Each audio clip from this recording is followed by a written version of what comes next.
Good morning, everyone. Welcome to our October 15th, 2024, 9 o'clock board briefing meeting. Let the record reflect that all 5 commissioners are present. And we are going to go ahead and get started with Under Sheriff Kevin Ritchie. Good morning. Let's have another budget presentation, Carol. So the first item just kind of want to talk about is the Axon Fleet 3 purchase. The Spokane Valley applied for and received the grant from WATPA, the WAPTA grant, and it's for 2 years to fund 10 Fleet 3 cameras. Very similar, they're exactly like the Fleet 3 cameras that we purchased through the Axon contract that are in cars. They're just requesting, or they're going to receive funding for an additional 10 for the Spokane Valley. Those are the cameras that go inside the cars. They can read license plates. They record data outside, like for our DUI cars, use them for doing field sobriety tests in front of the cars and things like that. This is just a request for the sole source contract. There's no cost to the county or any general fund costs or anything like that. It's all grant funded. So I just want to brief it that that's coming for approval here soon. What's the lifespan of those cameras? I don't know. I honestly don't know. We've had 2 fleet cameras in our fleet for the last couple of years, and I know they get updates. A lot like the body worn cameras, they have different versions of them, and so they come and we'll switch out the versions every once in a while. I honestly don't know what kind of timeline they're on for versions. Body cameras are every 3 to 4 years or so. And so I'm guessing the fleet is probably similar, and they would just come in and switch them out for us and that kind of stuff. So yeah, it's kind of a process for getting them in the vehicle. So they have a vendor actually come out and do the changeover. Okay. So we have 2, and this is 2 additional. We currently have, we have had 2 in the past. With our new contract, we actually have 8, in addition to the 2 DUI ones. So actually 10. Right. 10 total right now. And I guess they're not even deployed in the field yet. We just had the vehicles upfitted with the new cameras, and they're sitting there waiting to be deployed out in the field. This is 10 additional cameras on a grant that the Valley applied for. Okay. So we're deploying the current ones we have. We have 1 DUI downtown, 1 DUI car in the Valley, and then 4 patrol downtown and 4 in the Valley, and then this will be an additional 10 for the Valley. Do they? You mentioned they scan for license plates. Is that it? Yeah, they have a lot of different functions, but they're using them with our real-time crime center. It feeds into the real-time crime center through Flock, I believe. I'm gonna get the technology wrong, but through Flock, and it's a license plate reader, so they'll get hits on their car. Like if they're driving past a stolen vehicle, they'll get a hit on their car saying, "Yeah, they're screen saying, this vehicle's been stolen or whatever." So yeah, that's and missing person hits off license plates as well, like silver alerts, that kind of stuff, amber alerts. Those type of plates will pop up in there. Other than that, they don't. Trying to think of anything else, but I think that's about it. All right. The second thing is this is the renewal of the scope contract, and as I'm sitting here, I realize that probably a better time for the actual slideshow would have been yesterday, but if the board is okay for a real quick slideshow just to kind of show what scope's been up to over the last year or so, and kind of where the program's going, and what the budget is going to fund. If that's is there We don't have it. Oh, you don't have it? It was submitted, but Also have the packet. yeah, it should be in the packet. I apologize.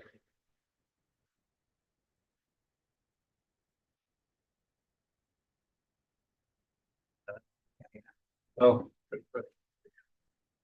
How many scope volunteers do you have now? Go ahead. About 230. 230 and growing. Yep. Nice job. Thank you. Yeah. So if it wasn't uploaded, I thought Elise said she uploaded it, or set it up. But if she didn't, then maybe I will come back on a different Monday and give the presentation. It's pretty. It talks about their volunteer hours and what they're worth and all the different programs they're doing and how many different scope stations there are and all this kind of stuff. So it's pretty informative. It kind of breaks down what the budget goes to.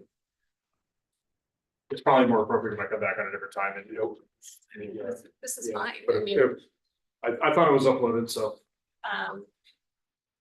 let's see. You can see that Gina has it. Oh, Yeah. you can pull it up, but. Gina, It was uploaded, it'd be there. Gina doesn't have it. Okay, yeah, we'll get it fixed. I'll come back on a different time to do it. We just need to do it soon. Yeah, we'll do it. I'll probably, I'll figure out what happened and Yeah. I know, is Matt Circle here?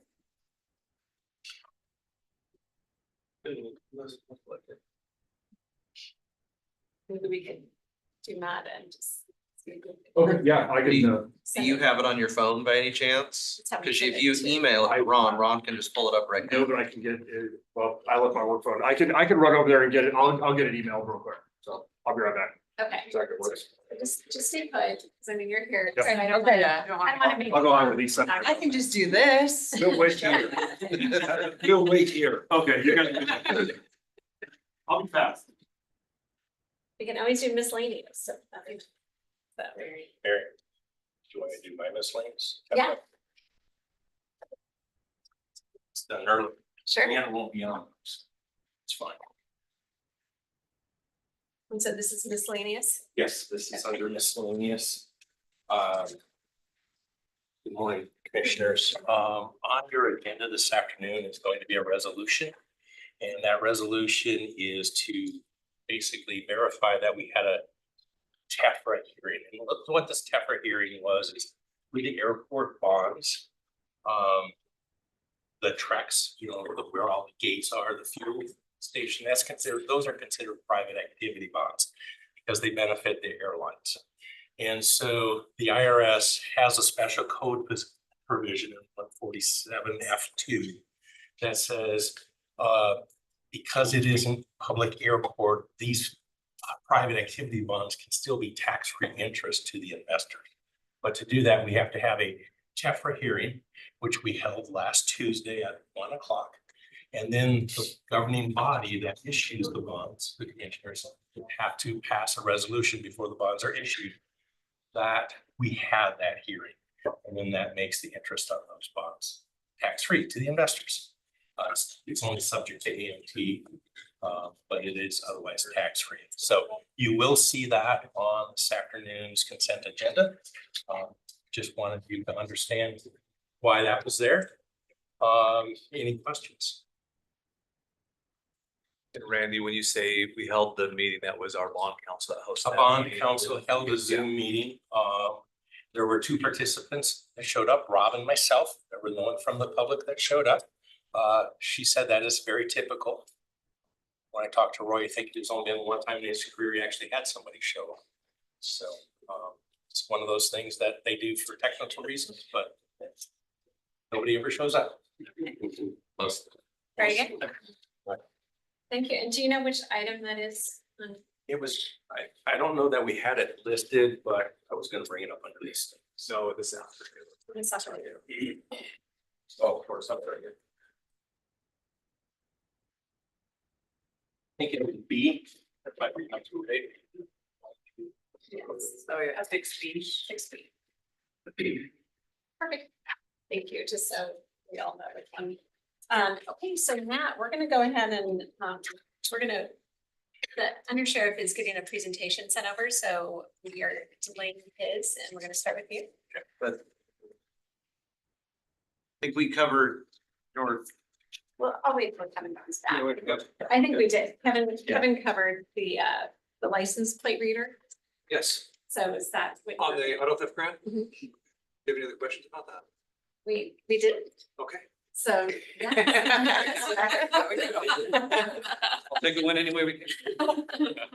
Let's see Kevin on your way. Okay, there we go. All right, good morning, commissioners. Here to talk to you about some establishments and some traffic code revisions for speed limit changes.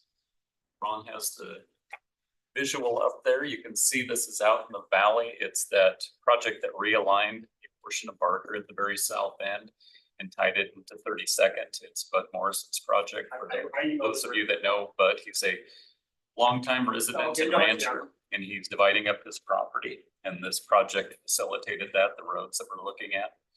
And this is establishing those roadways, and those roadways are Meadowview Road, 21st Court, then Barker Road, the realignment, and 32nd, little piece that tied into.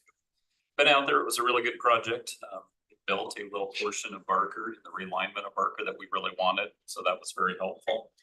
It's been built and certified in accordance with our standards, and been there a very long time, frankly. I think we're 3 or 4 years into it, and we're just cleaning up establishments and getting it on. It's formally being maintained. We've been maintaining it for a couple of years anyway.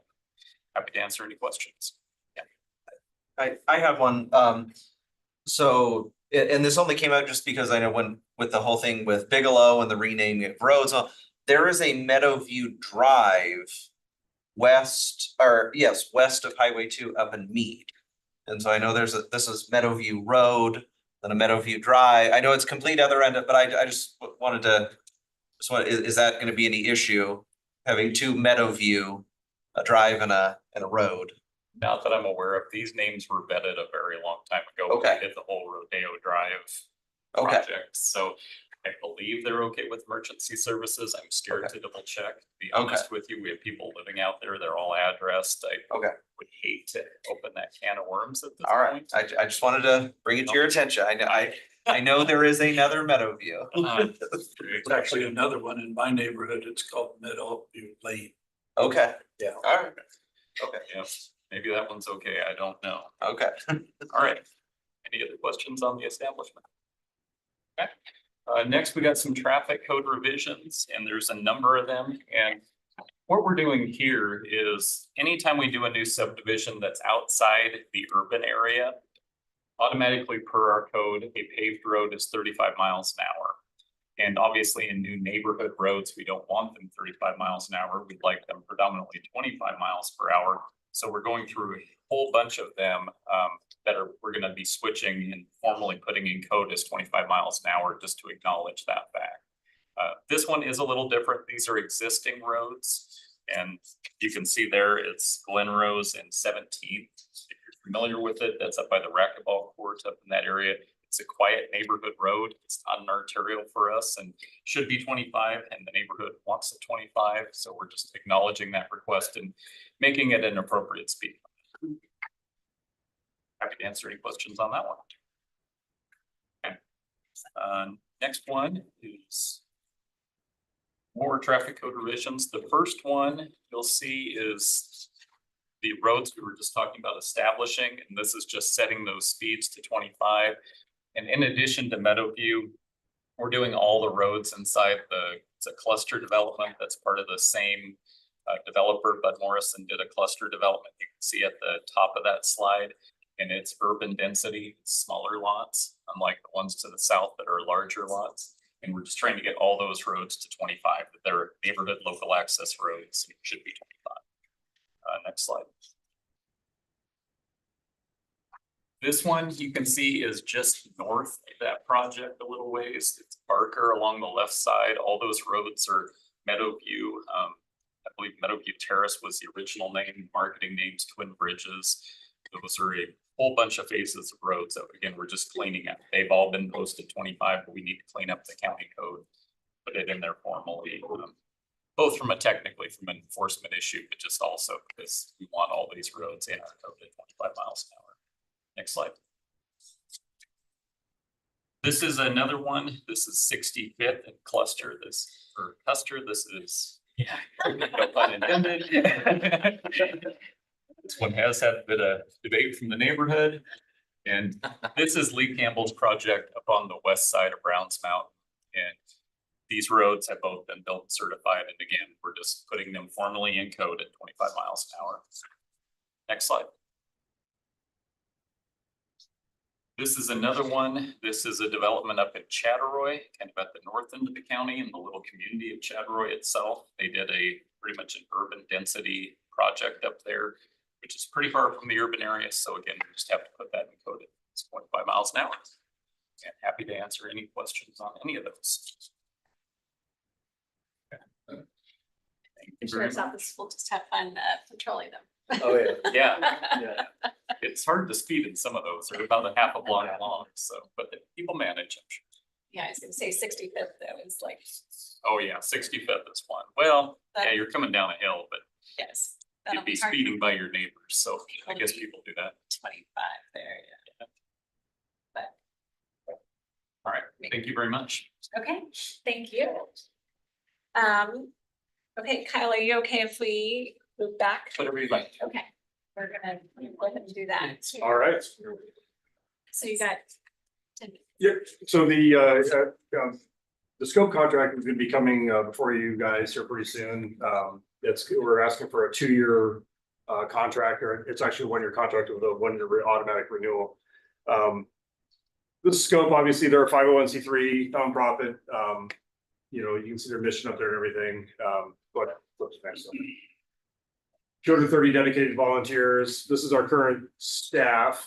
Correct me if I'm wrong, but the paid staff is the director, the program manager, and the neighborhood coordinator. Yeah, the four. Yeah. Oh, and Lee is certainly, part-time. that's at least part-time.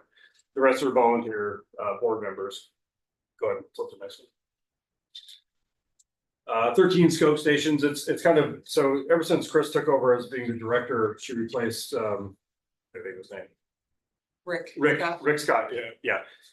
She's kind of reinvigorated the I would say the scope program. Central Valley, if you remember, was in a house that's kind of a rundown. It was moved to the Spokane Valley Mall, and it's been a huge asset for recruiting and visibility in the Spokane Valley Mall. It's been a great location for it. Yes, we recently just heard about the house. Yeah, that's, So, yeah. yes. It was in poor shape, so and I'm sure it hasn't gotten any better. Medical Lake, it was kind of reinvigorated. It was kind of a dying scope station, and it's been kind of refurbished and with more volunteers. And the south station, I believe, is new, right? Or No, it's just is being redone again, okay. Volunteers. And and Fairchild recently opened up their Yes. scope station again too. Next one, the scope, these are the scope vehicles you see out there in the valley and then downtown, and then the third units. These are all former or older patrol vehicles that are repurposed to use for scope. So it's one of the things we do with our old vehicles that aren't auctioned off. We use them for scope vehicles. What is CERT? CERT is the traffic control, and I think there's a couple slides on CERT coming up here pretty soon, but they're the ones that go out for big accidents and stuff, and do traffic control, so a deputy can be freed up. Love you guys. One of the other services they do is the radar trailer deployment, so they'll go out and pull those trailers around and put them places where Route 9 wants them to, or where traffic emphasis are. They've been doing that for quite a while, actually, now, helping out, 4 years, right? Yeah. 4 years, yeah. Last year, we restarted the graffiti abatement program. It had kind of been dead for a while, and they've gone out and we'll take in requests for different places where the graffiti, and they go out how many times? Twice a week. Twice we a do. week, We have a and team. do abatement on private property. For free, I believe, right? Yes. Something free, yeah. Neighborhood watch program. There's 125 active neighborhood watch groups right now. I believe prior to last year. Yeah, when Sierra took over, there was like 25. There's 25, so they've added about 100 neighborhood watch programs. One of the cool events they do is the trunk or treat in Spokane Valley, so which is coming up here pretty soon, isn't it? Yeah. Halloween. Halloween, yeah. So I could remember if you guys did it It before is Halloween or on October. Halloween. It is October. Isn't it? Yeah.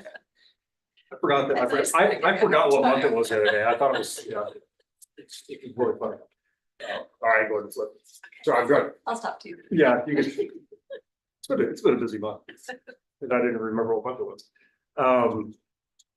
These are some of the additional programs they do that helps us out a lot. Trying to get like latent fingerprints, they'll go out for like vehicle prowlings or kind of lower level misdemeanor crimes, and they'll go out and pull fingerprints off property.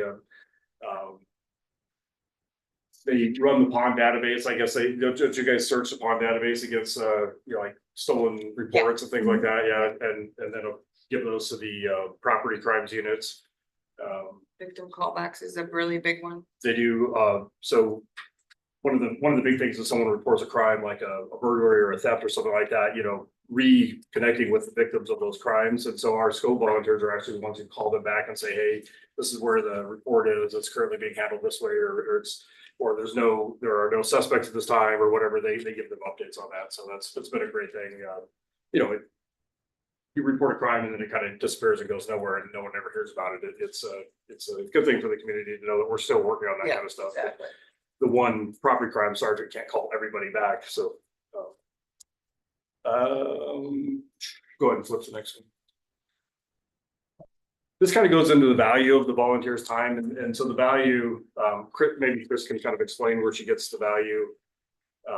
The hourly value, it comes from, it's a national, I'll let you. Yeah, so it's a website, it's called Independent Sector, so I found this website that gives you a value of a volunteer, and it's nationally, and it's based on if you had to hire a specific person and pay them benefits. It's kind of what they give the value of a volunteer, and this is nationally, so per state it shows on there what the value, and the value for Washington State is $40.28 an hour, the value of volunteers. So we kind of in the next few slides show you how many hours we performed.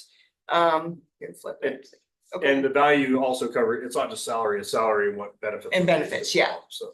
So this is our COP program. It's where we're the eyes and the ears, and we go out into the neighborhoods and we patrol all hours of the day and night. And we had over 4,000 hours in that range from April 23rd to March of 2024.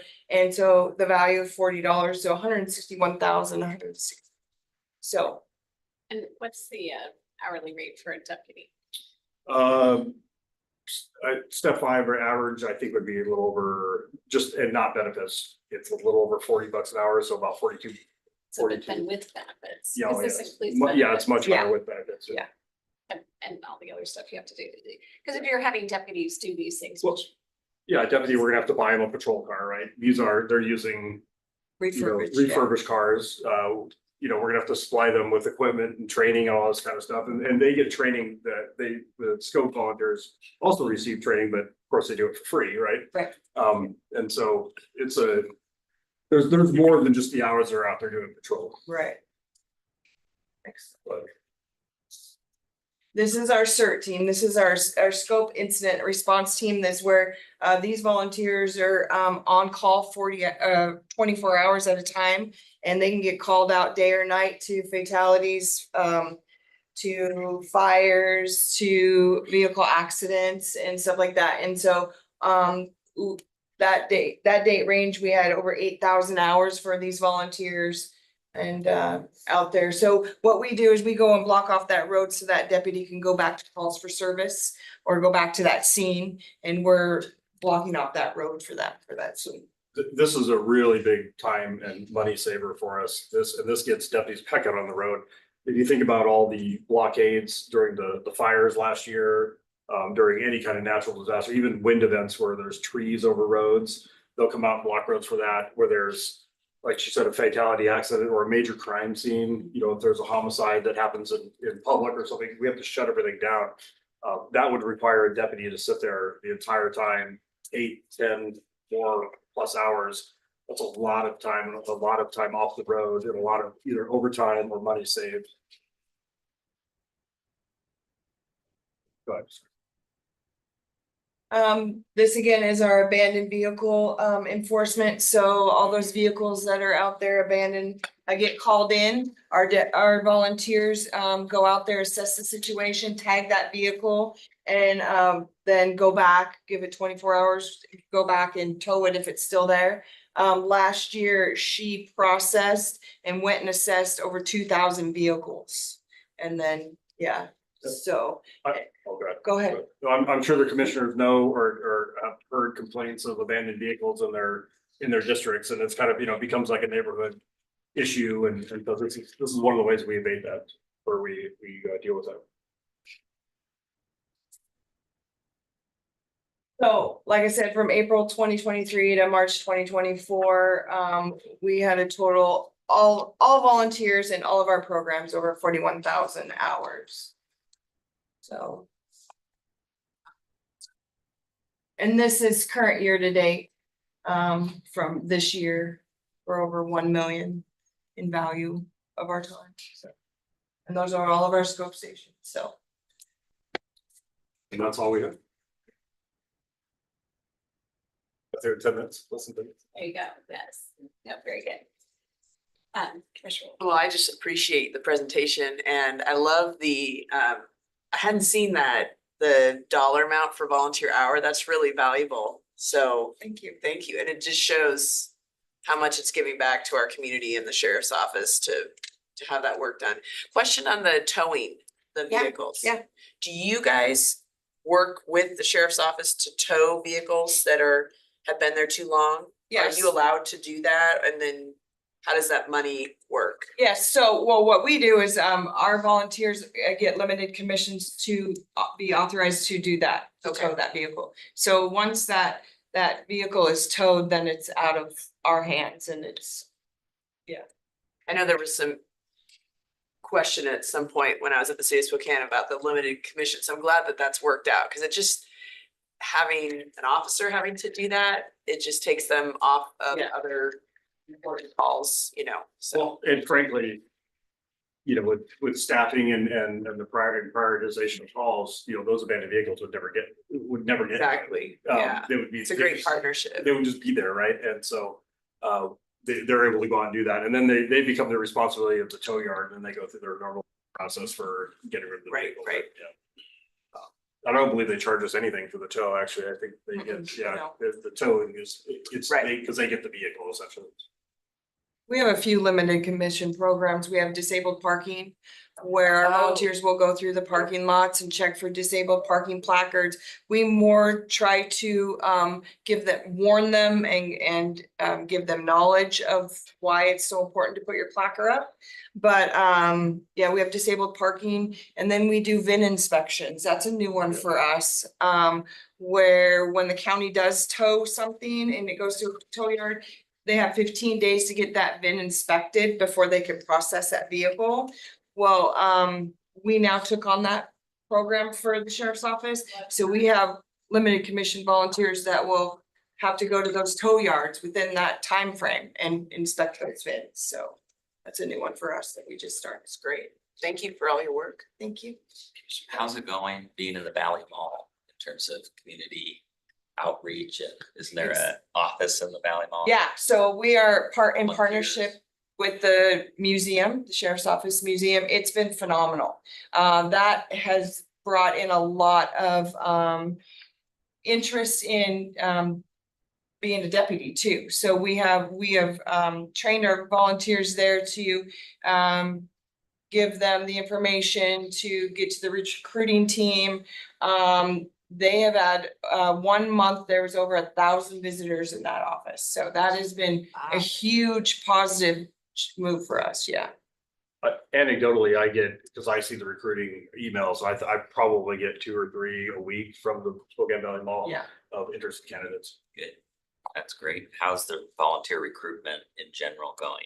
It's been fantastic. So Sierra, our neighborhood watch coordinator, she's up to speed with the QR codes and all that kind of stuff. So now we have QR codes and yeah, I know, right? So every month we have a basic training and onboarding new volunteers. We just brought 8 in just last week, 8 more. So we roughly 6 to 8 volunteers a month. So yeah, it's been fantastic. I was gonna ask, how many of those houses do we have, like the scope houses currently? 2. 2 active, okay. Yeah. And where are those at? So Edge Cliff, it's on Thierman in the valley, and then the University Scope Station. All the other ones are in other buildings, Apartment complexes, yeah, in and City then Hall. City Hall, police stations, yeah. I just have to say, I mean, you guys do a great job. Oh, You know, thank like the CERT program, okay, that's Tom Tui has been a volunteer Yes. doing that Yes. for forever. So, I mean, it's just amazing how you have people that are just so dedicated. Tom's actually been with us for 28 years, That's Yeah. amazing. 28 years as a scope member. so. Yeah. If you wanna know what's going on in the neighborhoods, the Scope volunteers, know. Greg Bruce, up Yes. on the north end. Yes. Greg has taken me for some drives to Good. show me. Yes, I know, yes, yes. Yeah, so you guys are tuned in for sure. Oh, Know we what's going on. appreciate your support for sure, so. Because I think if we look at the budget's like, is it 370? I see the income here. Just so we know kind of, yeah, the total expenses is 373,768, so. So yeah, for the cost benefit is huge to the county. You know, where you can get, I mean, basically for every dollar, you get $5 in return. Yeah.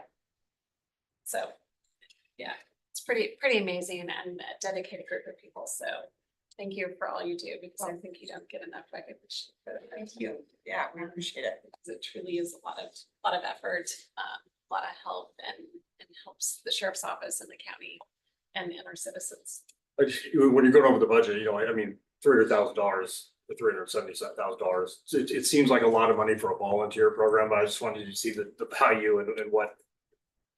You know, that, like you said, every dollar you spend is $5 back in value, and it's something that a paid deputy would have to go out and do, and we're able to focus on other things, and No, it's pretty easy. So when you touched on the program where you go for the folks that are in disabled parking Yeah. spots, you talked about sometimes you use education to tell them to Absolutely. hang their placard. Yeah. What if it's a situation where the person does not have a plaque? It's somebody that is illegally parked in that spot. They are not handicapped. They do not have permission We to park. can, Can give you them guys education. issue the ticket? Okay, you can. You don't have to call a deputy to come write it. Yeah, Okay. no, so that's the limited commission process through the sheriff's office that we're able to have.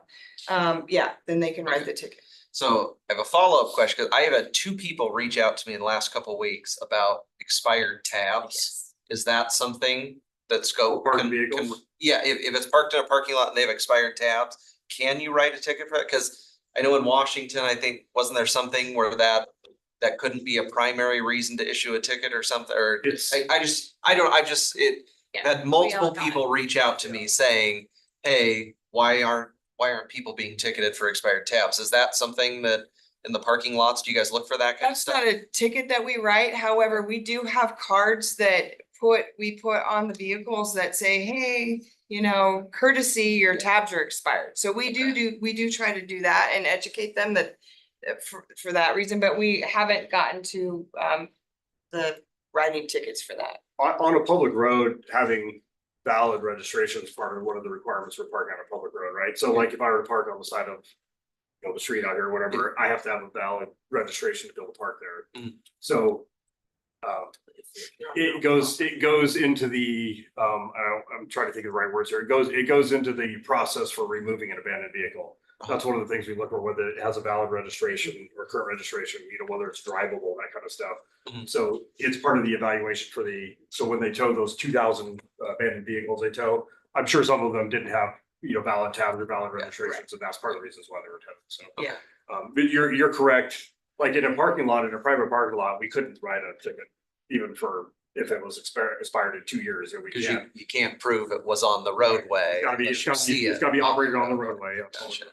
Gotcha, okay. My tabs are good. Well, I would hope they are. You caught me one time. Yeah, I did. With all online now, it's easy to forget sometimes. This for you. So. Just, you're lucky I didn't have my ticket.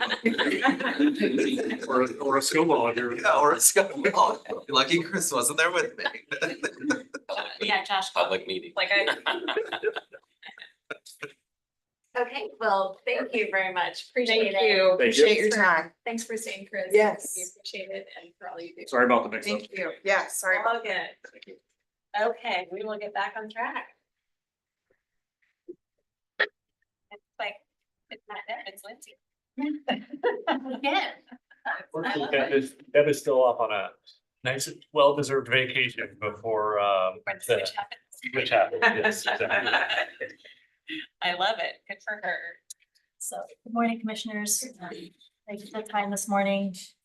Last week I was here to let you know that we did receive a protest on our RFP for household hazardous waste services. Director of Purchasing wrote a letter addressing that protest, and it did not influence our rankings. So we would like to move forward with negotiations with our #1 ranked vendor, who is Braemar Environmental Services, to provide household hazardous waste services at our 2 transfer stations. So I've been here a couple of times, so I don't want to belabor it, but if there's any questions, I'm happy to answer those. And I'm just trying to see where that is on today's, because that's on today's. Correct, it's on today's. G. G. Okay. Good. Yeah, I think as long as purchasing, legals looked at that and we're feeling comfortable with where we're at, I'm happy to move forward with it. Any other questions or comments? There. And we'll be a little time crunch getting that contract executed, but fortunately they are the current vendor that is working through our contracted transportation operator right now. So they already have equipment on site, which will aid in a speedy ramp up.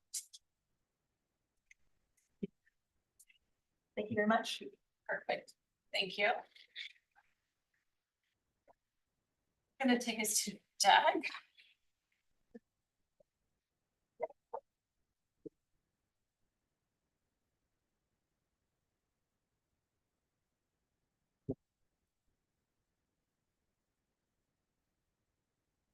Morning, commissioners. Good morning. Appreciate your time this morning, and we are back with another grant opportunity, and you may, of course, remember Jonathan Smith, and Jonathan's going to go over that really quickly.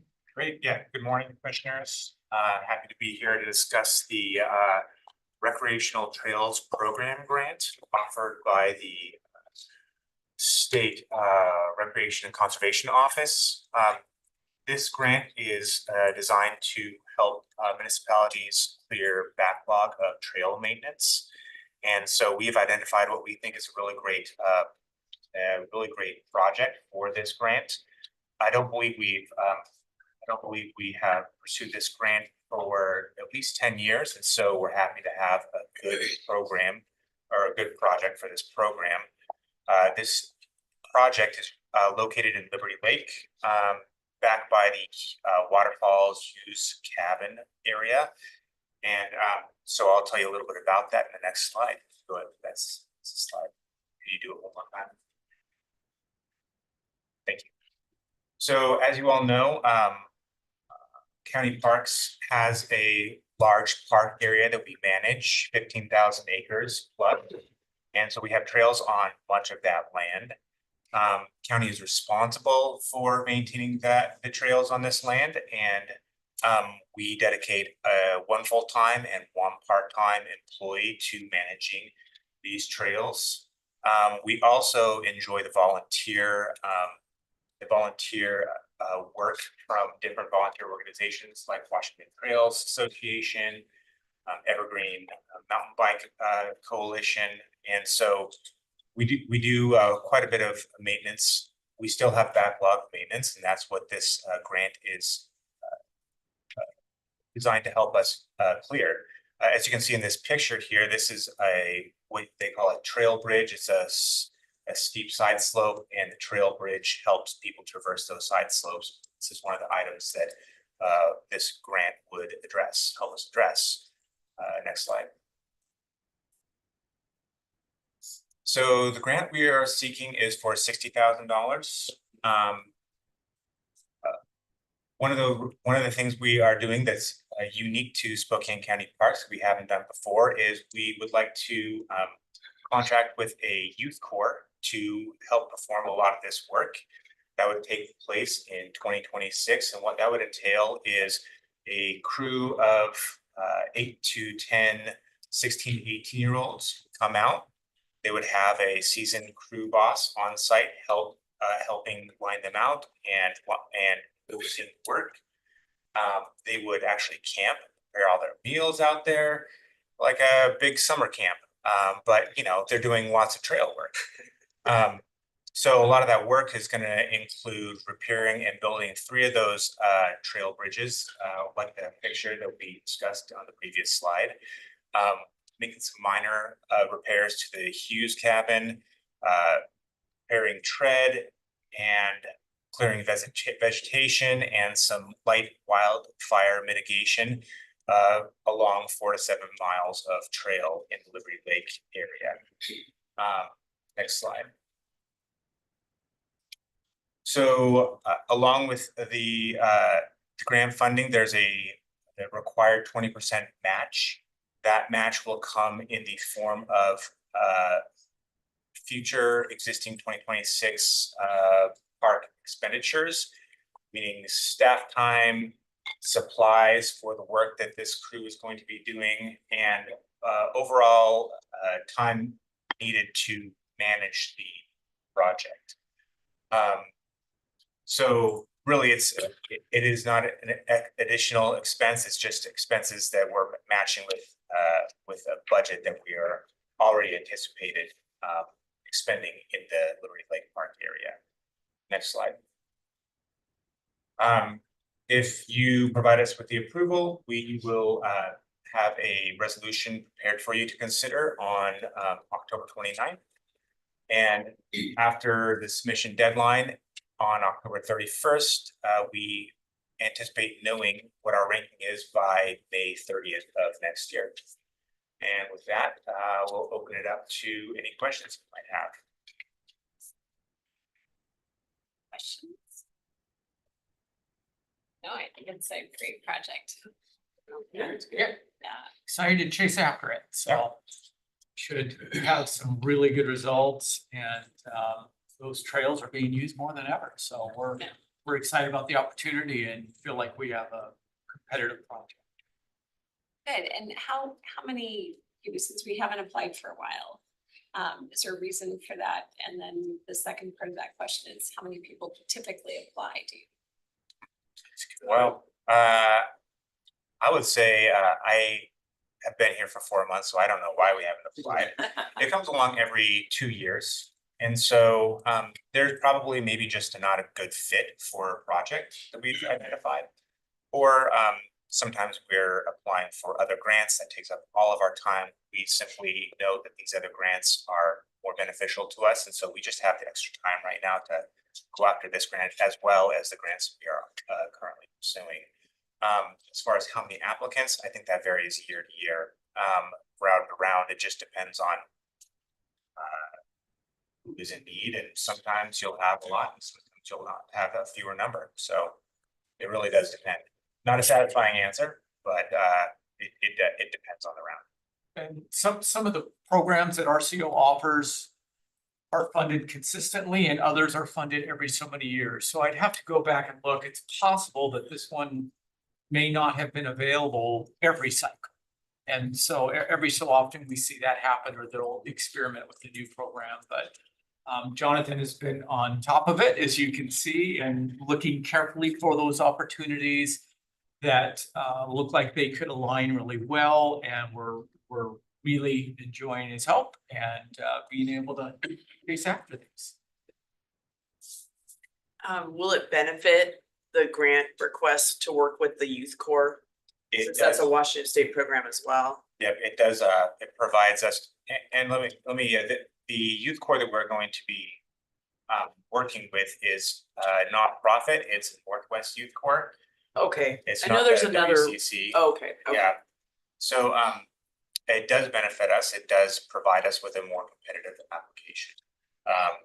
I couldn't tell you what the multiplier is on that, but it is listed as an advantage to pair with. And do youth get paid like an hourly They wage? do. I think it's $1 over minimum wage. Okay, So. but it's experience Mhm, for youth that want to be outdoors in the summer. And it gives them the opportunity to engage with natural resources. Those that kind of- skills. Yep, exactly. Great. One of my summer jobs doing this very thing. Oh, really? For the Forest Service, not for skill, but camped out there under the stars on the forest. In addition to your CEO. Well, that was Years ago. Oh, previous. Right, previous, yes. I thought you said it is one of my summer. No, jobs. during college. How many do you have? Oh.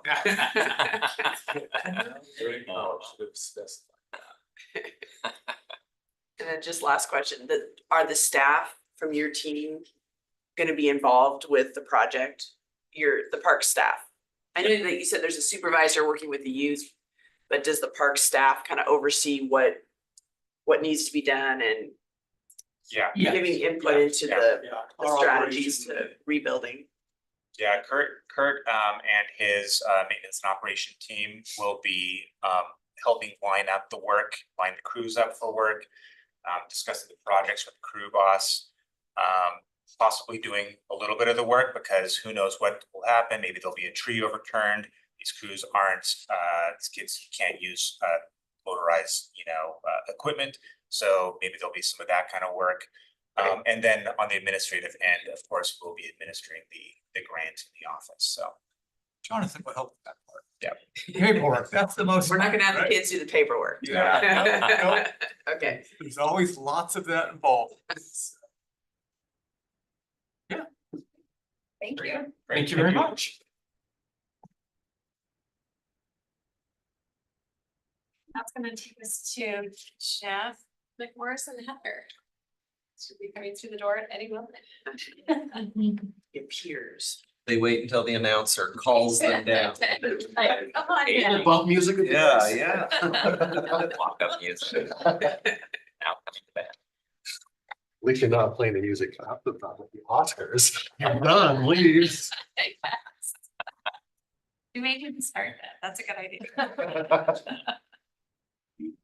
Okay, ARP. Nothing new under the sun. We still have some challenging organizations. The organizations are great. Let me repeat that. But the ARP rules, getting all accomplished within the timelines according to the many pages. Some of our groups got off to a later start than they had anticipated. We all have that honey-do list that we expect to get to, and 2 years later, we still haven't. I'd say that's where some of our groups are. So we're in a place, there's generally, I see 3 roads to choose from. The first road would just be stay the course. We leave the money where it is. We work hard to have our groups meet all the rules and all the timelines. However, we firmly believe some money would be returned to Treasury. We have $63 million still outstanding.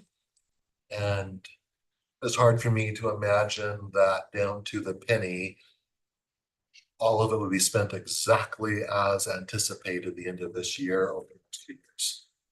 That's just not the way my life pans out. So I doubt it is the way other people's lives pan out. But that is goal number 1. The second choice would be, you guys would be tasked with deciding who's going to meet the rules and who's not going to be the rules. We have a list here of recommendations we can provide you. It would be based on the historical data. They have been averaging this much a month. They've been spending this much a month. If they continue at that spend rate over the next 26 months, this is where they're going to get. And we could take the difference between that and reality. There'll be a lot of community pushback. We're already getting some preemptive pushback by groups assuring us they will get through all their money. And they very well may. Who am I to say they're not? I'm just saying if things don't change, they're not going to get there. That's also a tough spot because we're not perfect either. And we're not going to know which groups are going to get there. There might be groups that we have 100% confidence in that fall apart. Other groups that we had concerns about, they spend and still have a couple months left. That's a tough one too. The last door that we see would be doing a major swap. You're all familiar with the process. We've had a couple of our awardees that, the T's weren't crossed exactly right according to ARP rules. And so we did some some money moving where we were able to pay for them out of general fund. Put other expenses, general fund expenses against ARP. So we swap out the funds, all the same projects get done. The ARP project only got done because of ARP, but in the end, they're paid for by general fund. And through December 31st of this year, we can keep fixing things like that didn't go exactly according to the paperwork plan. Starting January 1, as everybody is very aware, we can make no changes. It's just that at this point, Heather and I spent an hour on the phone yesterday with our counterpart in Snohomish County. They received 160 million and have closer to 200 contracts. They would say they're doing a variation on the theme of doing a major general fund ARP swap. They're in a little bit different position. The 3.2 category covers people like me, new positions that were a new hire. They have a lot more capacity there. When ARP first hit, for budget reasons, they actually took a lot of FTE unfilled but funded FTEs out of their budget. But because they didn't just remove the funding, they actually moved the full position. A year later, when the economy quickly bounced back, they put all those positions back in, but they are technically new positions since they had removed them. So just by dumb luck, they have tens of millions of capacity in category 3.2. Jeff, you said when COVID hit, not when ARP hit. When COVID hit, I misspoke. So the difference of 3.2, people like me, commissioners here, you're doing something retroactively, but it's something that's also continuing through today and through up until 26. So you're still in that process. We can move about $5 or $6 more million into 3.2. Tessa feels somewhere between 9 and 10 million is our capacity. We have scrubbed through all of our hiring to identify the exact people that are general fund back that qualify. We probably would want to stick down to 9 because if we get some vacancies in 25 and 26, we have to be able to show our future is, as I just said before, the future never is what we think it's going to be. 3.1 is a different category that we would be suggesting for this general fund ARP expenditure swap. That starts the day the ARP legislation was signed by the president. So it's a date certain in March of 2021. We would suggest starting with April 1st, just makes payroll records a lot easier than a mid-cycle. And then we would go through Halloween of 22. It was October 31st, 19 months later, that our state ended the emergency. We decided we'd look at the narrowest window of the emergency. So we're actually stopping prior to the federal. We are allowed, they specifically call out detention officers, sheriff deputies, they call it ME too. Correct. So, never mind. Medical examiner as groups that if we can certify that they were primarily responding to COVID, working in a place that they were put at risk, they can be deemed 100% qualified. We don't have to do time insert and hourly pay stubs. We can just say as a class, they completely. We believe the detention officers and the ME are as black and white as the world gets in ARP. So I'll say it's a dark gray or off white. I don't know which way is good, which way is bad. But the sheriff deputies, it says responding to COVID. But in other places, they talk about the fact that the sheriff deputies had to show up to work in person, not people who had the luxury of working from home during that time. We could go so far as to use their support staff, such as call centers who send them out. And you know, so it's again where ARP is really into the gray areas. I'm thinking, whatever speak for yourself. I think if we were to say, you know, at least 2/3 of our sheriff time was definitely responding to COVID, I think that's very defendable. That would certainly give us enough capacity and get us over the 50% that we can deem them as a class. That's gonna give us those three groups. And we're only talking patrol deputies. We took out the valley because they're, you know, reimbursed through contract. It was a very narrow in the car responding patrol deputies. And then all of our detention officers, juvenile and adult. They were obviously, we were just talking with Ashley. She can provide all the records without names, of course, but exactly how many people were out with how many cases of COVID. Brought up the fact we were testing our detention officers daily, and other stuff. Yeah, we were daily for a while. Just looking quickly, it looks like in the course of about 2.5 years, we had 220 positive cases of COVID. So just in detention alone for adults. I haven't even gotten to juvenile or MDs or any of those yet. So we were testing daily. It was a whole production for multiple years that Lieutenant Lehman headed. So definitely have all the documentation to support it. In addition, for adults detention, we also used ARP funds for our workers' comp. So that also very clearly aligns with all of the COVID costing and events that we had in detention. And so our documentation for the COVID nexus would be the people in this class, how many cases, how many days out of the office, we can provide all that. In my mind, Ashley, as HR director, could kind of sign the memo that the auditors would see, making that case, about maybe working with the health department to talk about the risks that were in place during that time frame. I don't know about you guys, but it seems like a long time ago now, everything we went through. And our minds aren't in that same place anymore. But paint that picture.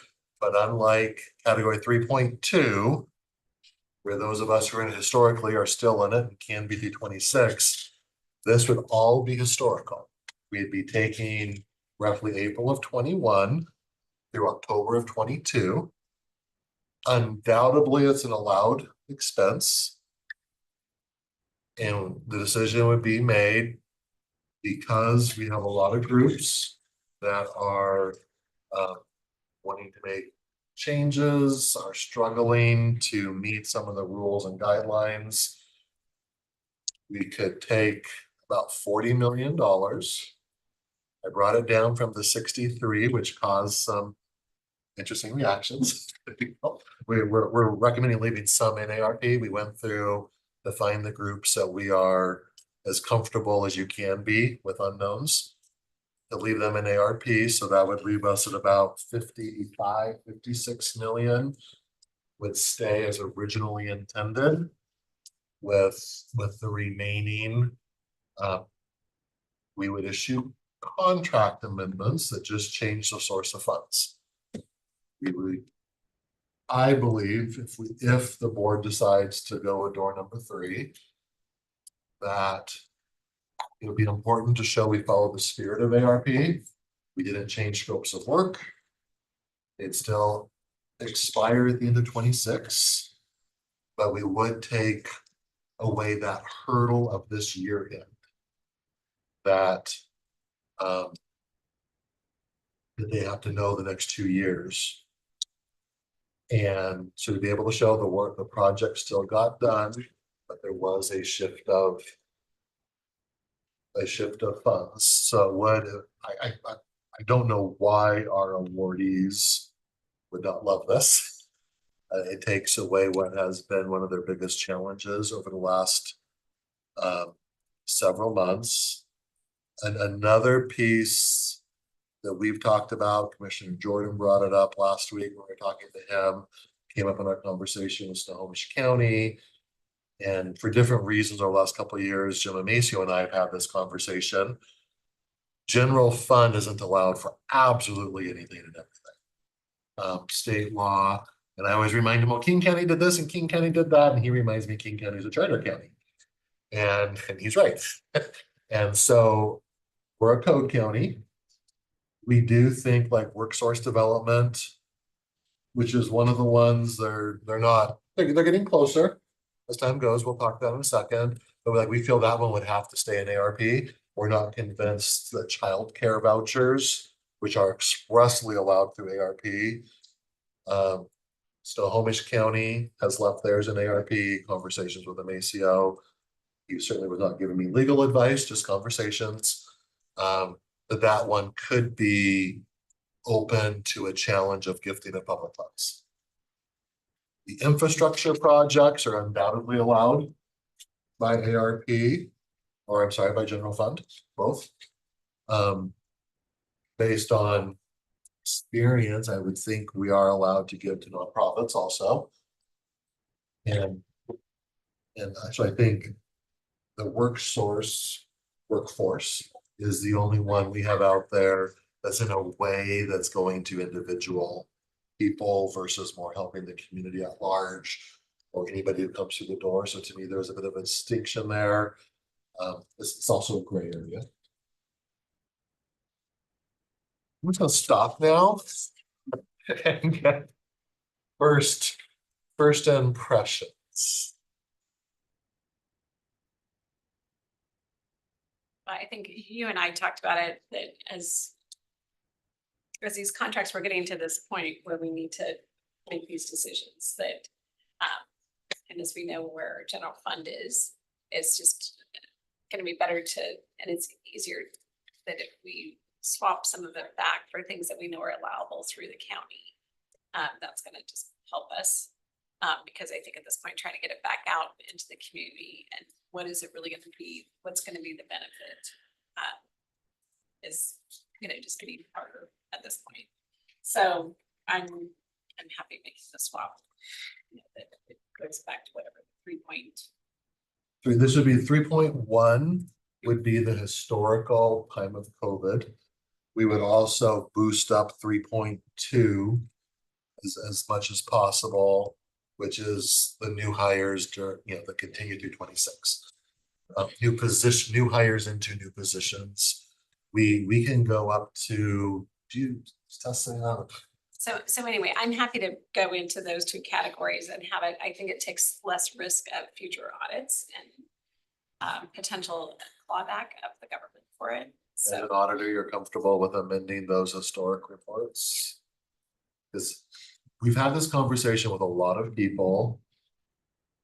And once people's eyes get back down to the normal size, because we're talking big numbers, everybody has come to that same conclusion that we've talked to. We've talked to, a lot of time with Randy and Tessa, Tim and Sally in the auditor's department. We've talked with Auditor Dalton, Snohomish County. Variations of this has come up on different phone calls. It seems it's something that takes 5 to 10 minutes to explain. And we live in a world where sound bites are preferred. And I haven't been able to come up with a sound bite that explains this. But once it is explained, most people go, that does make the most of, because as we were talking with Snohomish County yesterday, we're managing risk, the risk of the money going back to the feds. I think if we stay the course, it's just a matter of how much. I don't think it's huge, but I'm guessing it may be $1 million or $2 million. Percentage wise, it's not huge. For each of us individually, that's huge. I think door number 2 would probably also not be perfect. I would like to think we get a little bit closer. Maybe it'd be a 6-figure number that goes back to the feds, maybe under $1 million. With door number 3, it does give us, I think, the best opportunity to minimize the amount of funding, because we're just depending on our auditors to have the confidence that this will be fine in an audit. It's undoubtedly allowed, we're just Right, doing it. I after mean, the cause fact. right, but we're still spending on allowable expenditures. Within the time frame that it's allowed before Yes. the 24th. And just because we're going back and changing some older reports, we're just updating them. It's like they didn't say we couldn't go back and change There's nothing. until we get to the end of this year. Everything has to be figured out by the end of this year. So I think this gives us the most opportunity for it and the least amount of risk. Ron, if you want to see if Wes is on, Wes Zakow is our lawyer. He's not ready to give official opinion, but he said he's gonna try to be on in case there were questions. He's certainly aware of What was the last name? Zakow, Z-I-C. CKAU. But okay. Commissioner Jordan. Can you just recap the timeline, Jeff, just for clarity that the decision to allocate the ARP funds at the county was in 2022? We did not Initially. start until our first RFPs went out, I'm gonna say March, April of 22. CARES, which was our predecessor, the county moved a little bit quicker and rules changed, not unlike ARP. One rule that changed in CARES that was horrible was the county gave indirects to awardees. That 10% that they could just use for general overhead. After the awards were out, the feds changed the rule and said no longer can you do indirects. And they didn't grandfather in those that already happened. We actually had to make phone calls and say, I'm sorry, you have to return the money. Because of that really unfortunate situation, I thought the board was wise. Let's wait until at least we have the first final rule not working under the interim final. And so the first final rule came out in January, early January of 22. It was right before we did that cow, so it was like the first or second week of January. And it was shortly thereafter that we put out the first RFP. So even if this would have been the first decision made by this board, because of the decision to wait for a final rule, it would have always been done somewhat historical. But you could also argue it would have been done during the time frame. So when were kind of the big contracts in place that we're currently talking Most of them were in place by the end of 22 Right. or the first part of. So that's when those are in place. For the last year, can you kind of summarize what your efforts have been to encourage people to, or those awardees to spend, report, et cetera? What have we been doing to push on getting these dollars out? We have had multiple emails, phone calls. I mean, A certified quarterly letter, reporting. everybody. Certified letters. Which we approved. Yeah. We approved. those Commissioners have certified reached letters. out to those that have not been responsive.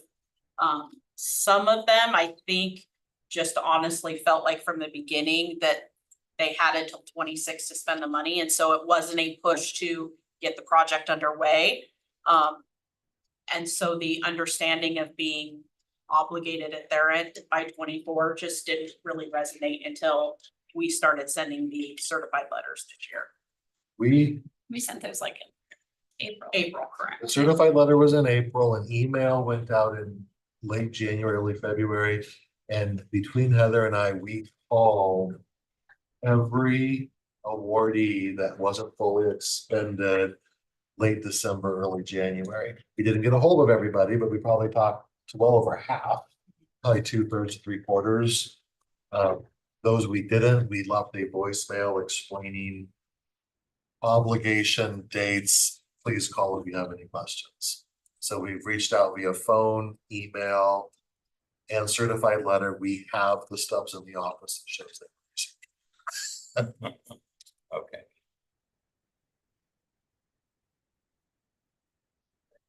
So I appreciate all the work you guys have been doing to come up with these options. I am as Chair Cooney was saying, I think the third option is probably the best option for not having to return any federal dollars. Two questions. One, does the auditor office, do they have to finish all that paperwork, all the going back and redoing expenses to, or, you know, to this new, to the ARPA dollars? Does that all have to be done by the end of this year? And do they have the capacity to do that? And then question two, for our different nonprofit and small cities that are receiving, you know, you'd have to update the contract to be general fund. Does that give them more flexibility when they're doing their work to not have to cross every, you know, federal T, so to speak? Is it, or is it the same? Does it not really matter if they're doing their work in terms of the type of dollar that they're spending? We've tossed it both ways. In general fund, typically it would free up the rules because all the federal rules don't apply. If we hold them to the majority of the federal rules as ARP currently sits and just change the funding stream,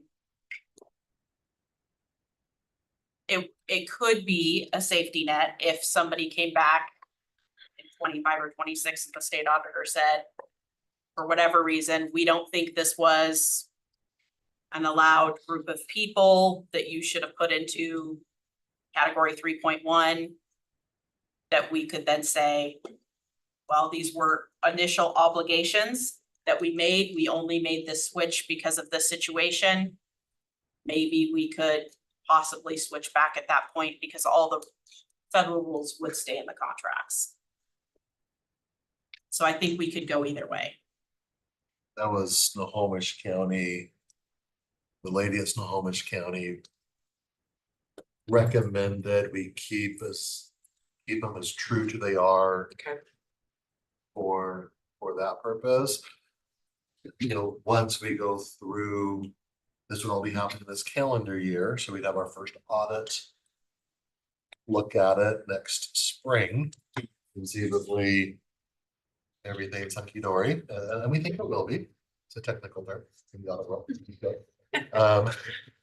Then you know, then the board could at that point maybe choose to reduce.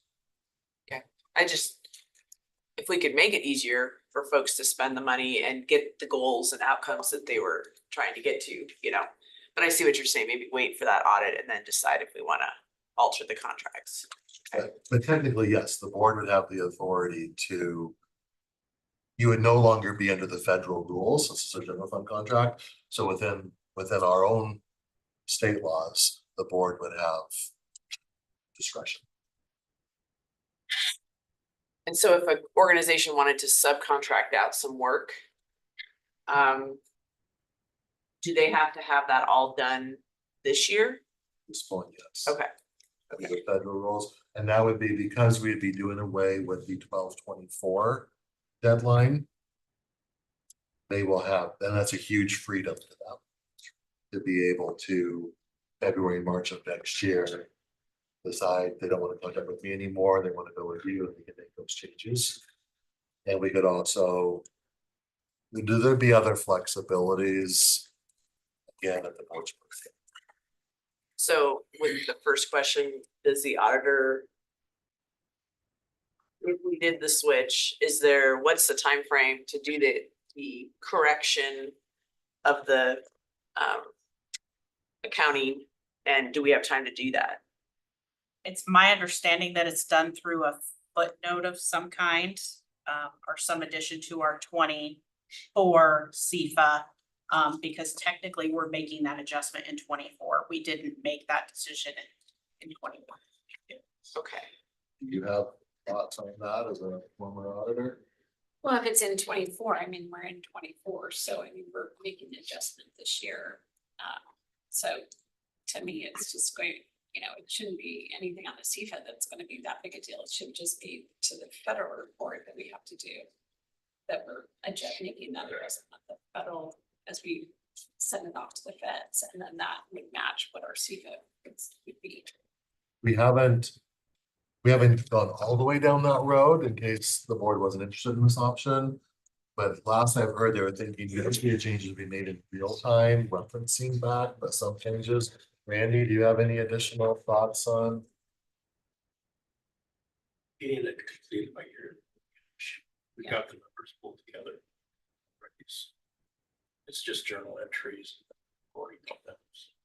Right, I don't even think it'd be a footnote to the CEFA.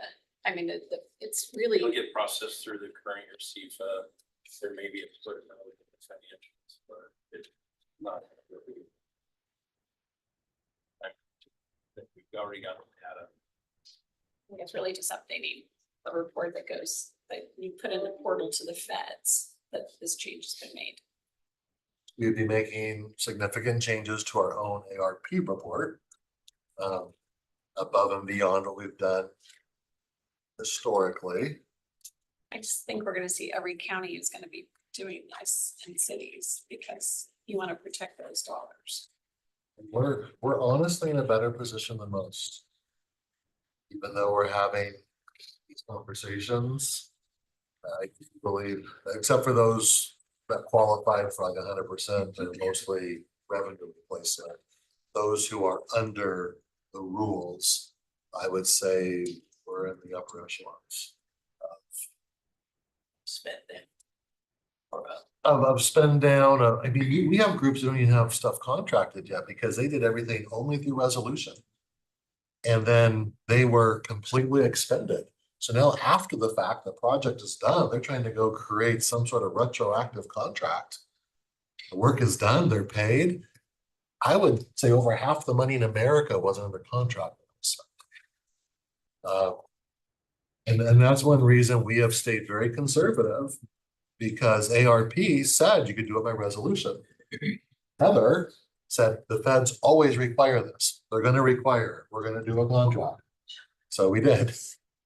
You know, it's, so Heather has looked at it through the eyes of both ARP and what do the feds always require? And what the feds always require to a point is all come in along the way. And I think that's why we're in the better spot because of Heather's foresight.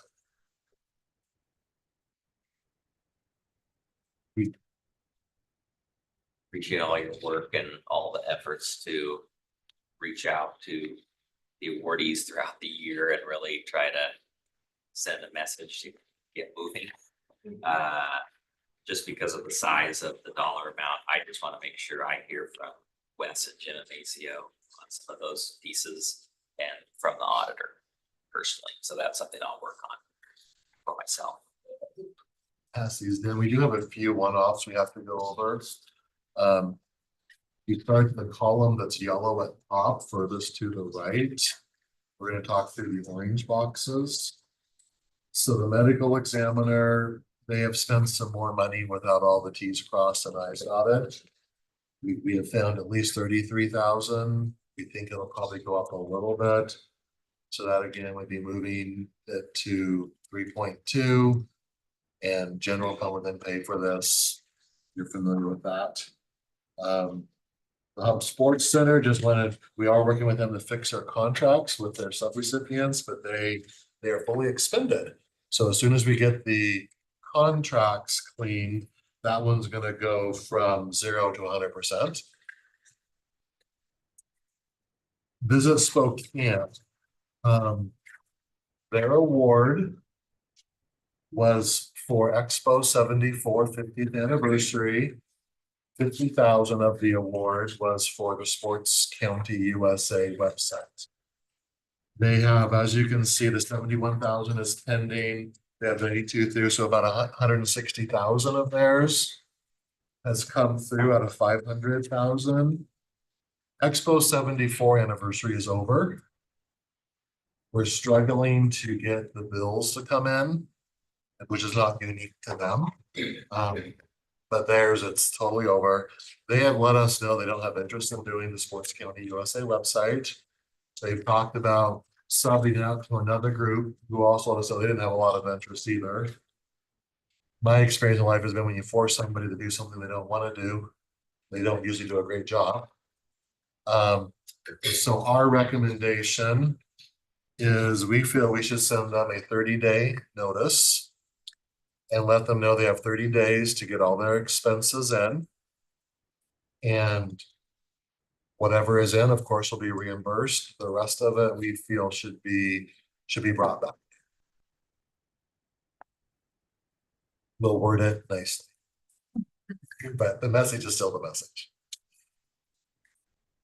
Are you guys? If they didn't spend it, they didn't spend it. I mean, Which is great. I don't want them to waste it. And maybe they have $500,000 in bills, but either way, we would like to close that one out. So I've seen a bunch of head nods, so I'm gonna go forward with that. Then we go down category 3.4. That's our ERP. You guys have approved using extra money if need be there. We're still waiting to figure out exactly what those dollar amounts are. That's why it's still at 8 million. We're in a place there. Some of the contracts have all the ARP language, some of the contracts don't. Getting one of the big vendors to redo the contract, they have more lawyers in the county. So what we're thinking there is everything that is correct with ARP at this point, we would leave in ARP. The rest of it, we would put into the general fund swap we're talking about. And then ERP would be split between. Are you guys okay with that? I'm concerned about getting a contract done with them by the end of the year. I figure for each lawyer the company has, it's at least an extra year.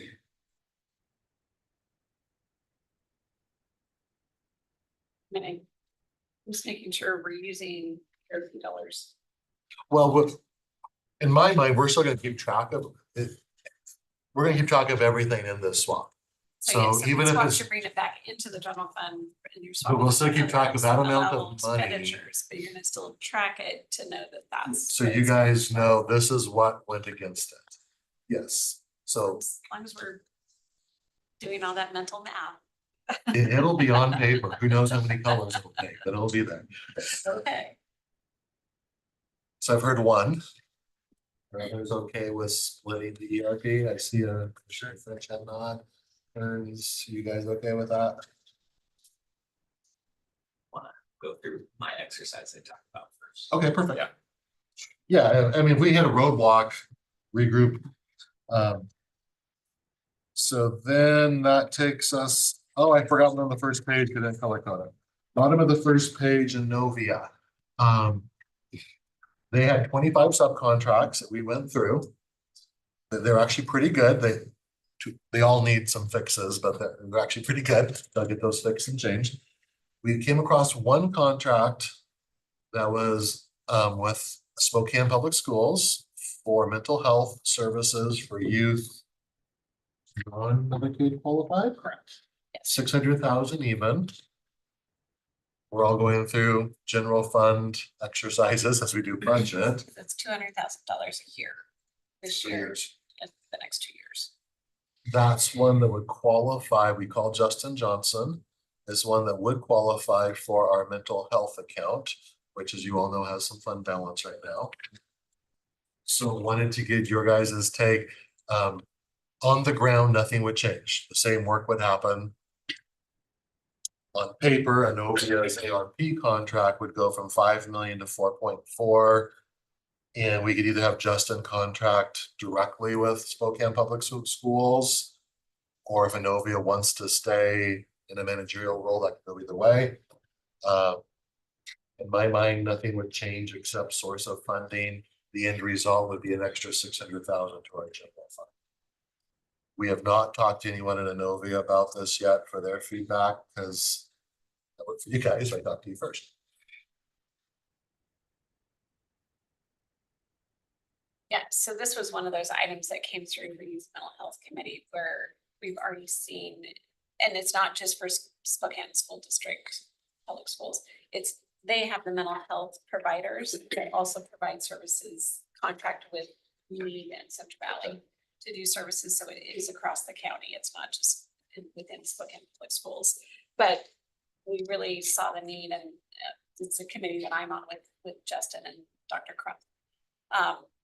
That their school counselors, clinicians, I should say, that they have in there only can do Medicaid eligible. And so if a student, unlike the student wellness program that we're seeing everyone in that grade, we wanted to try to do something similar. And so this provided the opportunity that if a child doesn't have insurance or maybe does have insurance and they don't know how to access it, they can still go and talk to the counselor and the clinician and say they would like to get help. And so it provides that opportunity.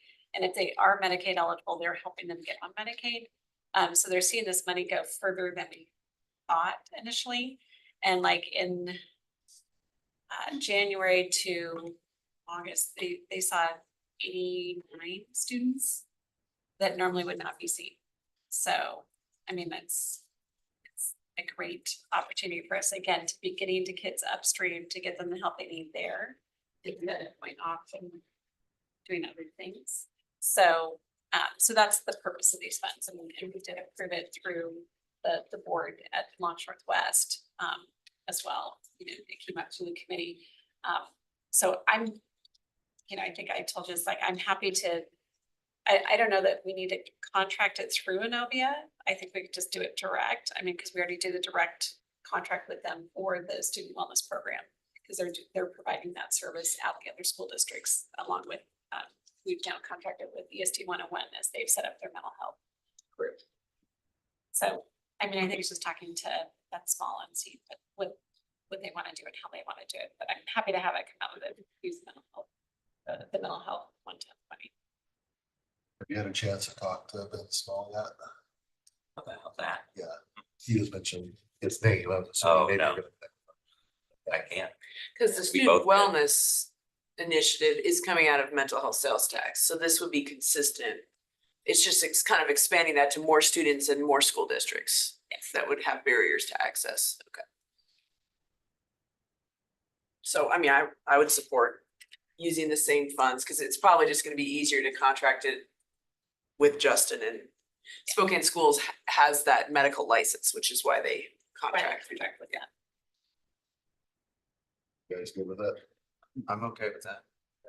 So we will pursue that again unless we run into a roadblock that brings it back. So we're gonna point out on under infrastructure, the top two that are in orange are our own public works. So we have the wastewater project in Mead and the stormwater project in Nevada. I believe one was an eminent domain issue that we weren't gonna do eminent domain, and there wasn't a willing seller. But there's been a few reasons that these projects are not spending all of their funds. And Can you tell me where you're at? I'm not. I'm on the under number 5 infrastructure, 5.2, you'll see a Oh, orange there it is. one. Yep. And then 5.6, those are both public work projects that are coming in under budget for different reasons. They have requested moving those funds to the $1 million project. That 500 and million are lumped together because we put them under one contract, even though they're two separate projects. They would like to move their excess funds to the stormwater project, which is the Wilbur Vault, which has a ton of pollution issues on it. So keep all the money in public works, but a shift of projects. Are you guys good with that? We could do that. We can make that shift We without, prepare a resolution that does all that in the board group. even though we went through a whole process Well, before. so that was a question. Now, if we actually do the door number 3, they'll all of those would go to the general fund. So we could also do it there. Just conceptually, if you guys are good with it, we'll make it happen. As we start doing resolutions, it usually presents itself, which is the best way to do stuff. So it's just if you guys are good with the concept. So can I ask, are they then just scrapping the wastewater project then? No, no. we would just complete it after the deadline. Okay, okay, 6, 'cause okay. We want to marry that up with the UGA. Okay, because I So saw the we'll get 1.3. design and everything done. Okay. With that, and then we'll pay it out of So more wastewater of like funds time after the constraint. Okay, Okay, but not project going away. Okay. Sorry, I didn't see you behind the pillar, Kyle. Could have quit talking 2 minutes ago. Okay, so we will work to make those changes. Just want to point out at the bottom of that page where it says they need to bill it or we're gonna take it back. You know, Medical Lake has $3,300 left out of 485,000. It's in a line that's fully expended. We assume they're done. So we just want to confirm that they're done. If they're not done, bill us. If you are done, we'll do the paperwork to recoup. And the same thing with the town of Latah. To see if they have a little bit left to do or if they're done. So this, you know, it's only 24,000 between the two, but we're hoping to get those two projects completed. Status. So that's those. And then just so you guys can understand the color code, I may gonna take this home and spend hours on it tonight. The gray column, if it's highlighted in orange in the gray column, that means those are ones that Heather and I have some concerns about all the rules and deadlines. If you went the clawback method, everything that's in orange within the gray column, and again, it can range for a lot of stuff. Some of it is their spending, like with Innovia, their spending's fine, but they have 25 subcontracts. The concern about a change happening along the way after January 1st, it percolates with us. So the reasons could all be different. I also forgot to mention in category 3.2, you'll see frame your future in red. Frame your future, let us know that they will not get to 300,000 of their funds. So they are voluntarily letting us know that we'll take those back. So we would reduce them by 300,000. It's at 330 because that impacts the 10% indirects. So we're just suggesting that goes to 3.2. That's what we've done with the other stuff of recent. That gives the general fund capacity. I assume you're all good with receiving money back. I see 2 head nods. Get a third. Yeah, perfect. And then just to read the diagram again, in the title, the wide column with the name of the organization, if that column is in red, such as the Sheriff's Real-Time Crime Center, those are the projects we suggest would stay in ARP. They're either very close. Not red. I'm sorry, orange, going colorblind. So the sheriff, the regional health district, we've seen their contract, we've seen the sheriff's contracts, the flock cameras, what have you. The health district's actually done, they're just getting their final pieces in order before billing. Chaz, they're doing a mobile medical unit, it's already ordered, it costs more than this, they're paying for the rest, we've seen the contract. The delivery date is in mid-25. Volunteers of America, they're actually done too, there's just some final processing. Where I talked about the hub is done, it's gonna go from 0 to 100. Ronald McDonald House, if they would just give us a copy of the stick and check, you could click, they've sent us 3 checks, none of which are for this particular invoice. So for the last 2 months, we've been asking for that check that's $11,151. We actually know the check number and let us any check. They just keep sending us the wrong check. That's just a short story about the day in the life of grants. Visit Spokane. And why there's something as checks for other stuff, I don't understand. It's probably stuff we shouldn't be seeing. So. Visit Spokane, we talked about workforce is really there.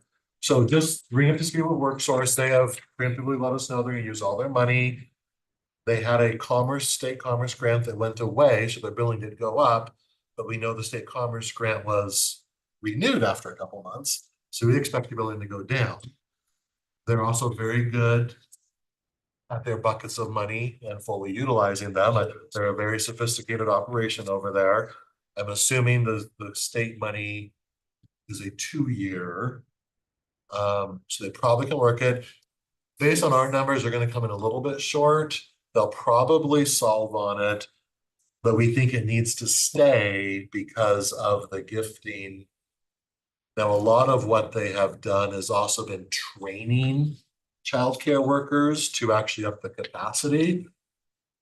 I feel like the training would probably be allowed, But the actual vouchers are, it's a gray area. I'm not gonna say it's not allowed, I just don't know.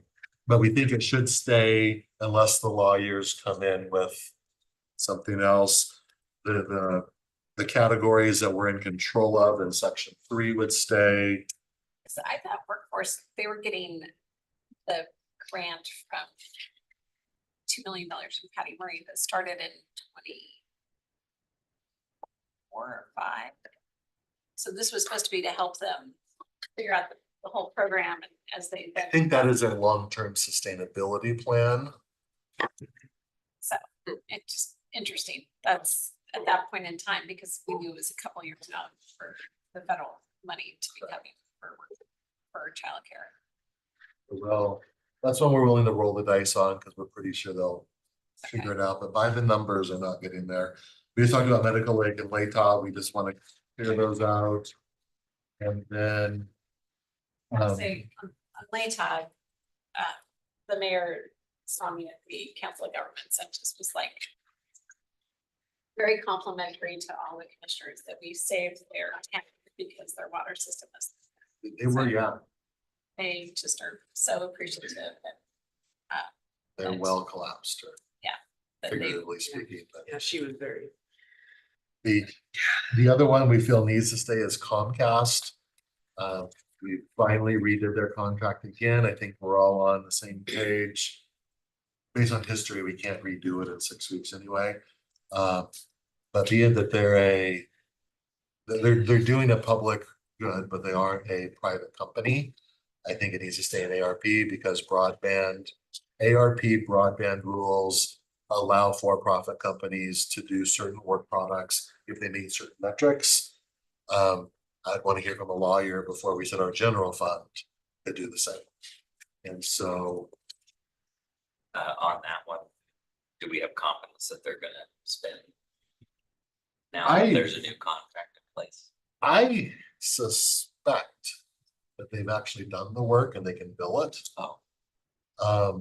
Just some things that have been said, I could be wrong. I do believe they will get the work done. The project is 4 million, give or take. They're putting skin in the game also. So I have no doubt that even if it comes in under budget, it's gonna be well north of the 2.5 that they can bill us. So I suspect like the hub, it'll go from 0 to 1%. But they will do one billing. So that's kind of the color code as far as what means what. I know it can give you a headache just looking at it. Nope. So with that, then we will start working on what I'm sure will be multiple amendments that will move the stuff that's not seen in ARP to category 3.1. The other stuff we talked on the one-offs and get those in front of you very soon. The 130-day letter will be going out will be the Visit Spokane. We'll call them first, but if we need to issue a letter, we will.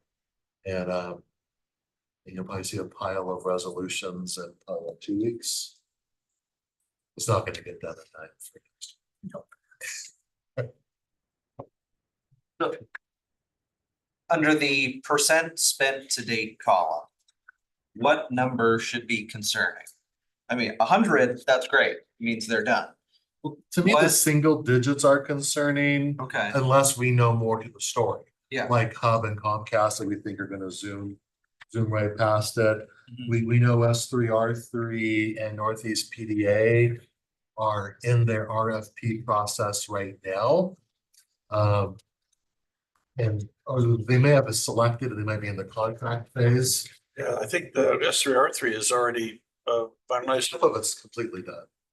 Well, I'll check, but I thought we had already finished our contract with the city and stuff, because the city's actually doing the work. We contracted with the city to do it and stuff, so I'll check and make sure, but We just haven't received their subcontract yet. Half with the city and half with the airport. Correct. Booster station with the city and then the lift station with the airport. That's my the understanding. city is doing both of them. So the city's doing Northeast PDA project and half of the SDR. Those are the two cities. Is my understanding. I'll check into it because the city, we're doing the booster station for the city. And then the water is the city water. So both of them are city projects. Either way, they're both on the list to go to general fund. So the dates, Yeah, that's because the scheduling for the city, we don't have any control over what they're doing, but it's their system, so we don't have any authority to work on their system. So, but I'll follow up and see where the status. I thought Chris had told me that they were done with the contracts and everything, but I'll check and confirm. Yeah, and I think as far as the West Plains or the SDR3 and NEPDA, I believe both those projects are moving forward in the right Yeah. timeframe. Yeah. Finish the design, get it out for construction bids. November-ish is what I was hearing on both of those, so. Yeah.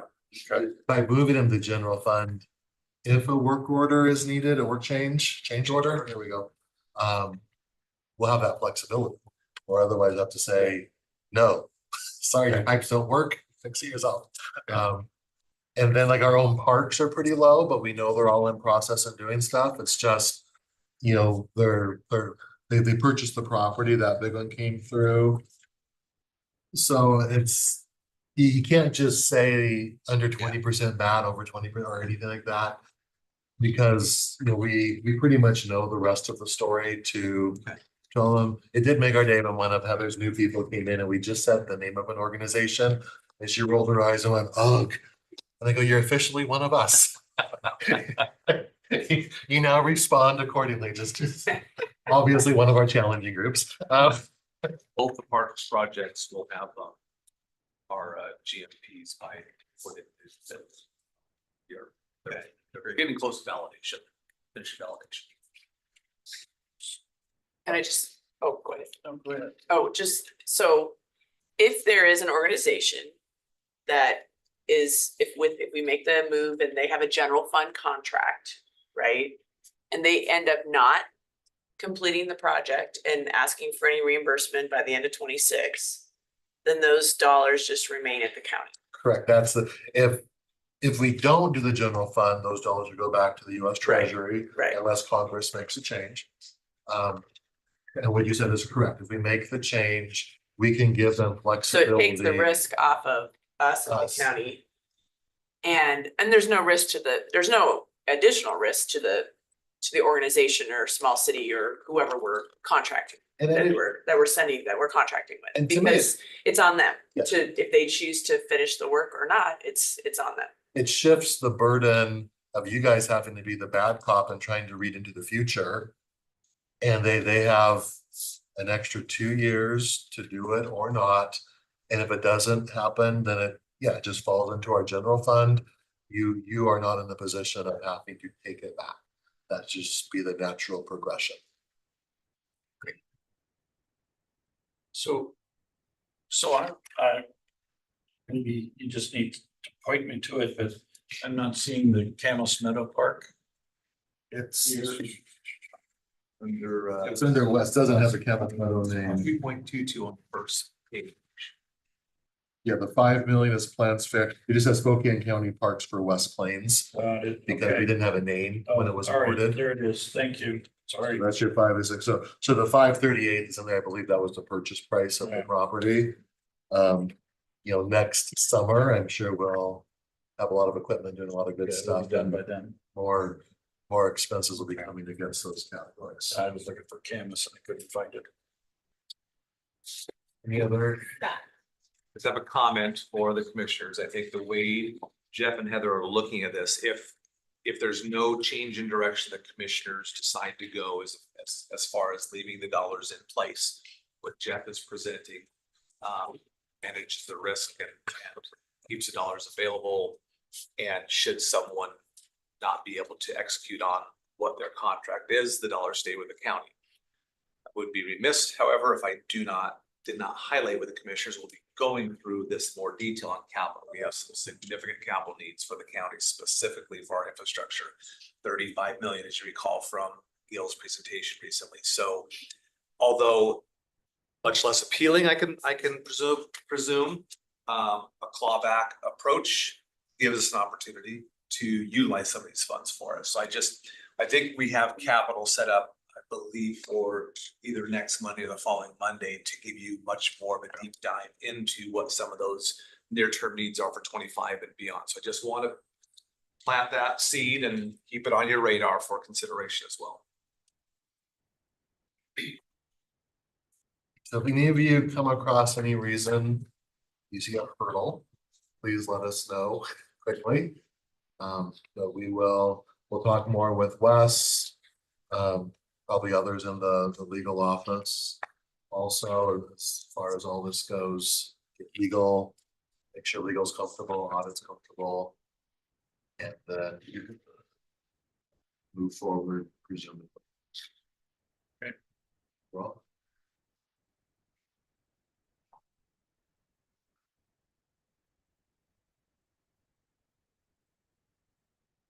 I think that's gonna take it to Chris. Yes.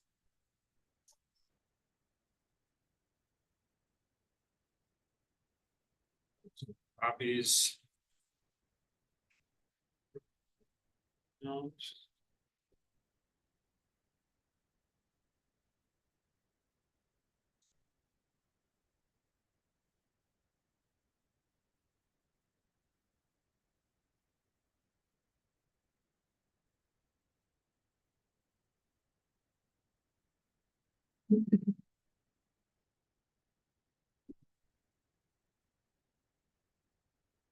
Busy.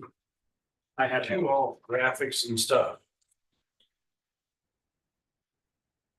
There's the underlying one. So we did go through and kind of compare what the county currently has in place with what some of our neighboring cities have in place as well, including City of Spokane and City of Spokane Valley, as to public forum regulations and standards. So we of course have our regulations in County Code 101030, as well as the rules of conduct, which was most recently updated in Resolution 2020-0175. And both of those were attached to the agenda. Ron, if you can go to the next one. So subsequently, each provision of the corresponding city's code is in the same column as it was on the first page. So as far as the amount of time that's allotted, we of course have a maximum of 3 minutes that is allotted to each speaker. Our code and the rules of conduct on this matter are relatively consistent. There don't seem to be any particular issues. The rules of conduct do provide some additional clarity to the code as far as implementation and how that will be applied, especially in the event where there are numerous speakers and the chair has to apply some slightly different standards based on volume. The city limits their speakers to not more than 2 minutes, unless a majority of the council votes otherwise. And then and the valley is also 3 minutes, and they specify that any individual speaking may only speak once per meeting. The next slide. As far as allocating time to other speakers, the county is the only entity locally that does permit allocation of a speaker's time to another speaker. The code does not address this. This is addressed in our rules of conduct, which does specify that to allocate your time to another speaker, you must indicate so in your sign-up sheet. The city of Spokane does not address this at all, and the valley specifically prohibits this from occurring at their meetings. And then the next slide, the scope, and I apologize, this is why we went to the handouts, because significantly more material on this one. For the county, our code states specifically that our public forum is a limited public forum. In an ideal world, we might consider changing the title of that section of the code because it is slightly contrary to the actual reality of what our public forum is. Our code, the code chapter is entitled Open Public Forum. We then state that our open public forum is a limited public forum. That's legally confusing, but I would say if we could just shorten that title to public forum and specify that it is in fact a limited public forum. Just for clarity's sake, it's not, no legal risk on that. At this point, we very clearly state what the limitations are, but for clarity, that might be something to consider moving forward. We also, the code does lay out very specifically what is allowed and what is not allowed as far as topics that can be addressed. Specifically that it's for any and all matters related to the affairs of the county. And then that it cannot be used to affect fairness of current pending adjudicative or political issues. And then our scope of our rule does specifically say that all remarks shall be directed to the board chair and shall be confined to matters specifically before the board at that time. There is some slight, I wouldn't call it discrepancy, but it is slightly confusing for the rule to say that remarks shall be confined to all matters that are specifically before the board, while the code says that it is prohibited from talking to matters that are on the agenda. While matters before the board at that time is not defined, it, on its face, on the plain language, could be slightly confusing. And so that would be possibly a point to reconcile and maybe square up the language if the board does want to make some modifications to either the code or the rules. As far as our local cities, they kind of have similar scopes. The city of Spokane does have some more definitions and specificity surrounding their scope. And similar to the city of the Valley.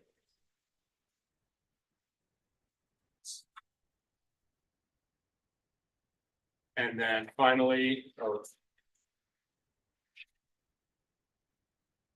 sorry, there's actually two more. So total time, we of course allow the 15 minutes at the commencement of each of the legislative meetings. We do not have any provisions for extending or modifying that specifically, but we do have provisions to modify the time that each speaker is allocated based on the number of speakers who are present and wish to speak. The city allocates 20 spaces, and that is done at random based on who is present and wishes to speak, with preference being given to individuals who have not spoken in that calendar month for subsequent weeks. The city of the Valley does not have anything as to the time limit for their presentation of public forum. And then finally, the last slide is mistitled, but does relate to basically what happens in the event of a violation of the rules. So ignore the title to that slide, but our code and policy do not specifically address this, nor does the city of Spokane. However, the city of the Valley does specifically address disruptive conduct during their public meetings, and specifically has a procedure on how to address that. My review of this procedure has been that it's very consistent with case law on First Amendment and how public bodies and legislative bodies can in fact control their meeting. This is squarely the one area where disruption of a public meeting is squarely a basis to prevent somebody from speaking further and or to close a meeting. and take those types of actions. Going much further beyond that, would be kind of another discussion, but that is kind of where we stand as far as the county versus our, kind of immediate neighbors on this topic. And I'm happy to answer any questions, or if the board would like to address revisions to either or both of these documents. Happy to make some drafts. Just a clarification on the total time. I thought we did have the ability to extend the 15 minutes, and I'm just looking at the code ordinances online. I'm not sure if it's up to date. Sure. But it says under open public forum, there shall be an allotment of meeting time that shall not exceed 15 minutes unless extended by the chair of the board. Is that, seems contradictory with this one. I'm just wondering if I'm looking at something out of date on the total time. 15 minimum, sorry, 15-minute maximum time. How Yeah, does it's unless at the extended? top.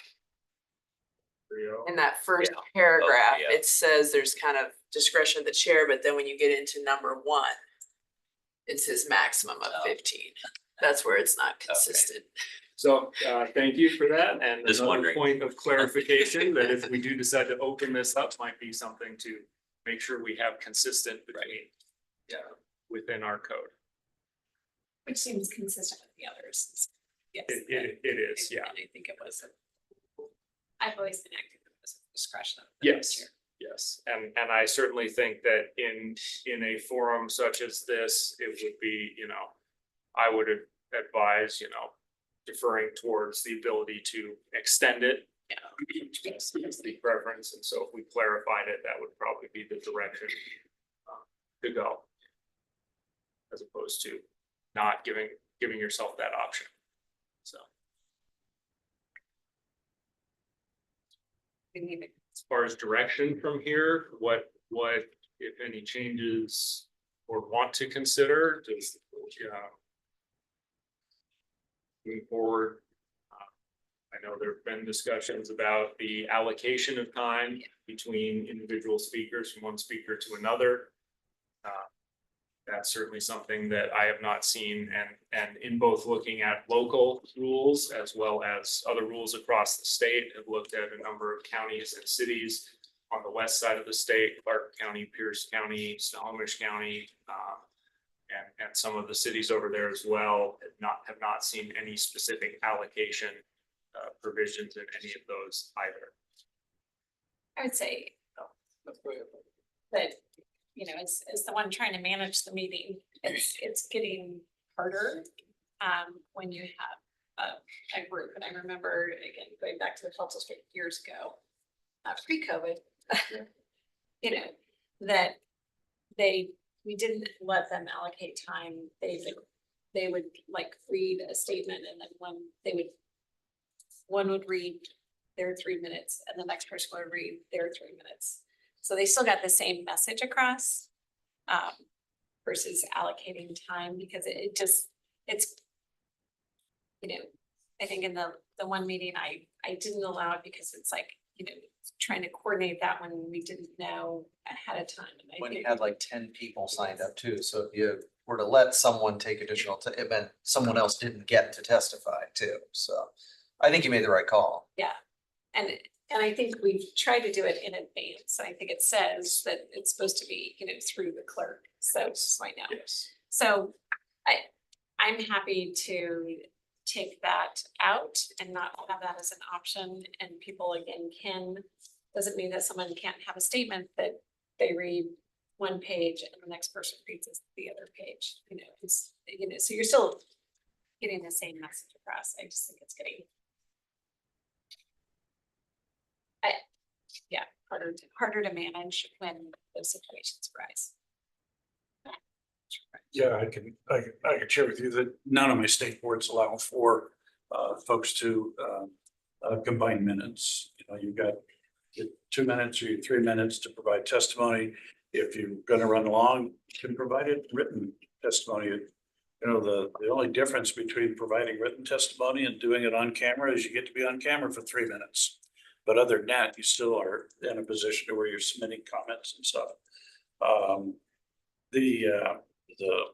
the first sheet for the rules of conduct, where we talk about you can't comment on pending adjudicated proceedings, nor shall it be used for political campaigning. I don't know that political campaigning you could legally restrain because it's a First Amendment right. And so maybe you've got better wisdom than I, but I know that. So in a limited public forum such as this, you can. Oh, that's great. And then Right, cause we're basically saying, we're gonna allow this time, but it's not something required by a certain RCW or something, right? Okay. Correct. Yeah. And then the other thing, and I've talked to Chris about this last week about, I do think that we need to have provisions for the chair to be able to have tools to be able to control the conduct. And know that in so many other words, you know, the chair's got the right to suspend the public input period and call for a recess and then reconvene at the recess. I like the idea that, you know, if you're unruly, you can't talk for 90 days. I guess his spouses would be all over that. No, I'm just kidding. But, you know, I do think you've got to have some tools to be able to manage the meeting and you know, a suspension. You know, if there's a rule without a consequence, it's not a rule, it's just a suggestion. So I think we ought to codify that as well. And I would say along with that, I'll first from. Yeah, outburst from the audience. From the audience. Yeah, well, and I'm sorry. One last thing, I think we over at the city, they actually have a specific, I didn't see it in this, but you cannot wear any clothing, articles, hats, carry banners, flyers, anything like that. Did I just miss that? We have an existing one, I was just gonna ask about that, so. Okay. The way it's currently in there says demonstrations, the displaying of banners, signs, buttons, apparel, expressing opinions on political matters or matters being considered by the board, applause or similar actions will not be permitted at meetings to maintain the decorum. But what would we do if someone comes up with a button? Do we tell them to take the button off? Or if they're wearing a hat, say remove the hat? I mean, a shirt, I mean, what do we? Yes, that's what we did at the city. Is that what, really? Yeah, and if you came in with the shirt, you either had to have it covered up. Interesting. Or you were asked to leave the chamber. I don't think we've dealt with it since I've been No, here, there was so I some, just. there was some sort of drama, like in the last 3 years at the city around buttons. I don't remember what the. I'm shocked. I don't know if they put that in or take it out, but when I was there, We couldn't the do it. chair would say, I'm sorry, you need to remove that button or that hat, or you may not come up here wearing that shirt. Yep. And you weren't allowed to. Yeah, you also weren't allowed to take the shirt off. Was that in the rules? Okay. No, I mean, there was actually, Susie had, I think, a shirt on the other, kind of a couple weeks ago. There was That was questionable, and I talked to her and I looked at it like, okay, now, because in elections, I mean, with observers, you have to make sure that there's no electioneering or any of that going on, and so it just, it was. It had both parties on it, so I was like, okay, And I allowed it, but really, some people could still find that offensive, and, you know, that someone who's an independent, that they just have two parties and not something, so it's just, those are things we do have to just be cognizant of, and I did talk to her ahead of time, so, yeah. Well, you're in listening to you, the other thing that pops in my head is I can't remember what it's on that we had a restriction of this now, but you couldn't have somebody coming in wearing a shirt that was an NRA shirt, for instance, or some other kind of organization that clearly reflects a political position and stuff, and so, but that's not the norm and stuff, and I don't know whether we really want to go in and venture into that, but I have been on one board that had a rule against that. That would certainly. I I'd would imagine question be a the little First harder, Amendment, yeah, yes. once you veer off of directly political messaging, it starts to get a little grayer and harder and a little stickier to enforce.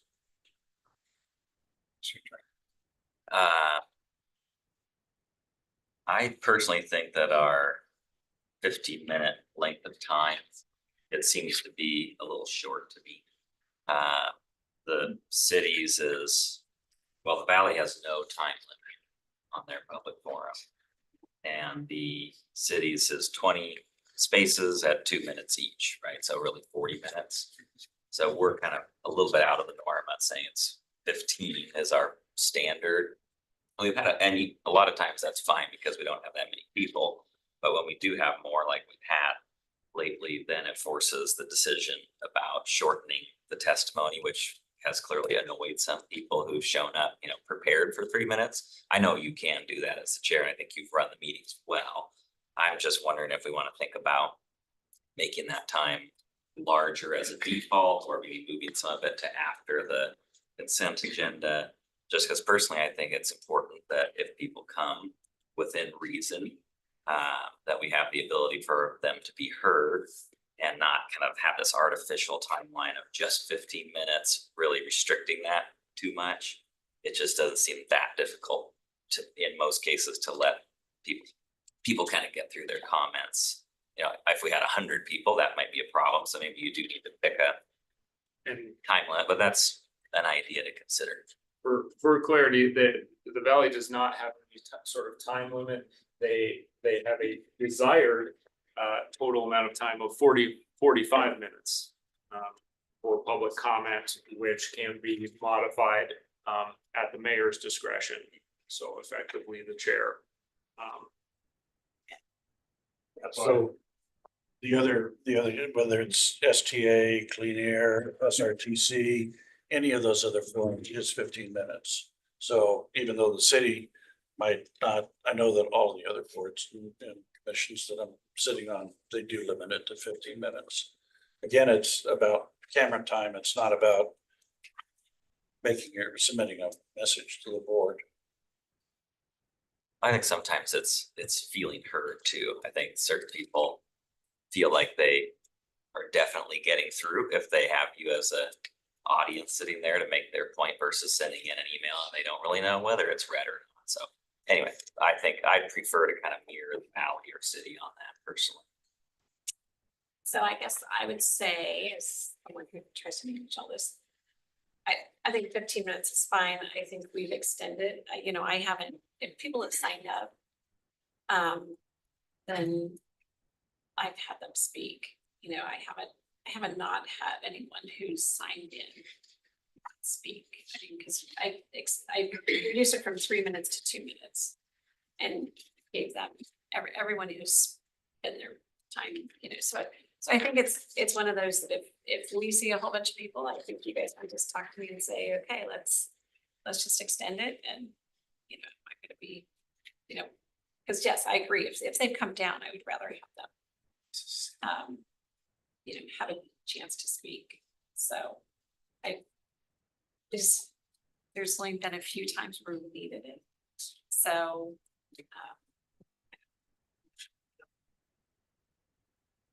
go to 40 minutes or 45 minutes. Half hour, 25 minutes, I don't know. Yeah. So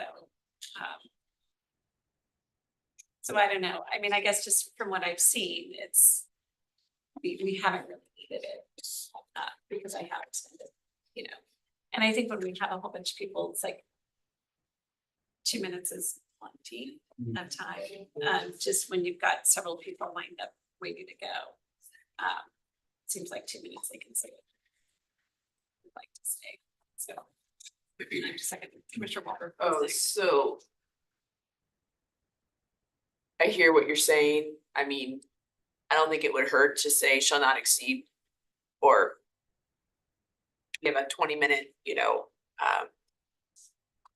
forum, but what you're saying is you rather stick with the language we have that the allotment of meeting time shall not exceed 15 minutes unless extended by the chair of the board. Yeah.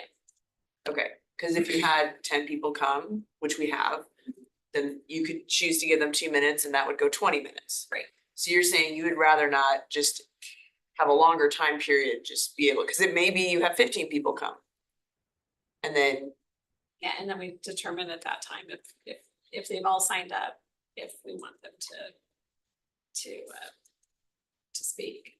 I mean, usually I look down the row, is everybody okay if I do this? It's, as me as a chair, that's how I'm yeah, I mean, I don't disagree. I just, if people take the time to come down and sign up, if we can accommodate that either at the beginning or the end of our agenda, it just seems like we should do that. I mean, the city obviously gets a lot of people and there's a whole sign up thing and they're trying to give equal time and they've spent lots of years trying to track. fine tune that. But And ours is, Yeah. it's again, this is the open forum. Right. Part, it's not a public, on the public forum side for a public, for something that we're legislating on. Because we don't have a time limit on that. Oh, for the public hearings, Yeah. correct, that's correct. Yeah. That's correct.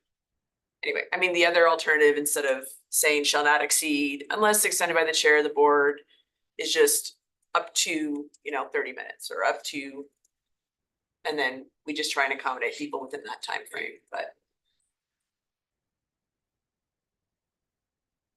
I just like to make sure if people come down, because we don't get a ton of people, but when we do, that we can accommodate that either at the beginning or the end of the agenda. I guess if we got to a point where we were getting 20 people, But if it's on. then we'd have to like revisit. Yes, and if it's all, I mean, partly it's, it's all on the same topic. We're hearing kind of the same, you start to hear the same thing over and over.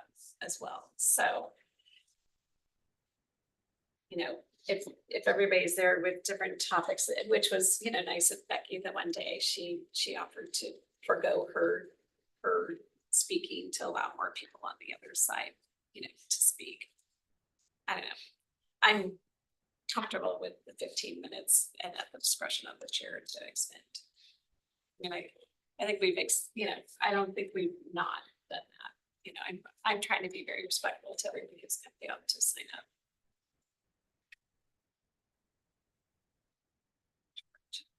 So two things, who's gonna rule on whether a comment is political or not?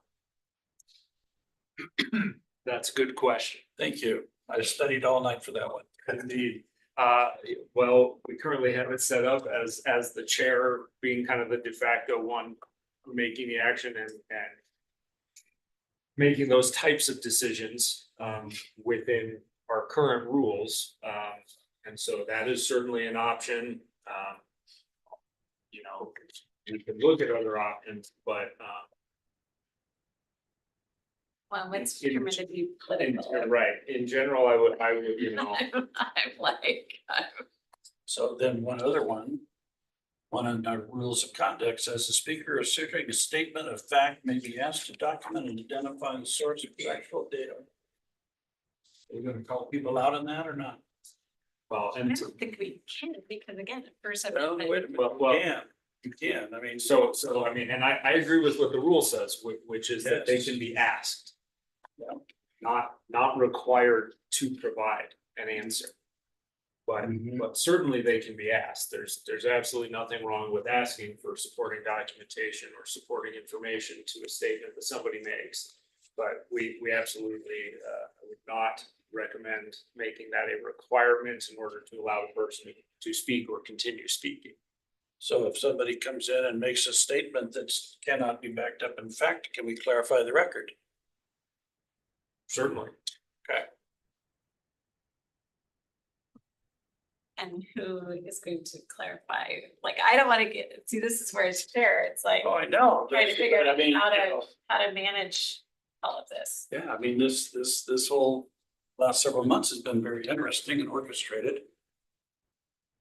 We either continue to condone it or we don't, so I'm fine either way. I mean, it doesn't matter, but it does distract from the legitimacy of the meeting. The other procedural aspect of our current rules that the board might want to consider amending is to consolidate our two separate locations for meeting rules into one. Yeah. Either having these located in a, or maybe consolidating our rules of conduct into the code, so that we have everything in a single location as opposed to having, taking action independently and having two separate, locations and two separate, they were enacted separately, they've been amended separately, and as we noticed, they have some things that are at least not, directly matching up, maybe not legally inconsistent at this point, but could be clearer between the two documents. And so that would be something that board might want to do as far as having things consolidated in a single location. Certainly having a rules of conduct is not a bad thing. Having them posted, of course, is always helpful. But also having them in a single document in a single location where everything is consistent and in one place is from a legal point of view, probably best practice. So that may be another thing if we are going to make some other adjustments that. Code versus policy, is that what you're? Well, so we passed the rules of conduct, which are posted and were passed via resolution. We have currently separate and standalone from the code. Okay. And so to consolidate those and kind of align all of those so that everything is consistent and located in the same place. Obviously, part of the code could include the rules of conduct. So we certainly don't have to do away with having a published rules of conduct and having those posted. Because certainly as far as enforcing rules, it is nice to be able to point to something at the time and place to say, no, they're right here. We have them noticed. Everybody is a helpful thing. Sure can manage the two places. Exactly. I agree. So, moving forward, I think I heard a couple of things that there seems to be some consensus on wanting to change, and then some procedural aspects that I can certainly take a crack at. When would the board like to circle back to this or consider further? Well, just to follow up on we may want to just be sure we're consistent around political campaigning or election. The Valley has some language around like election or campaign related topic.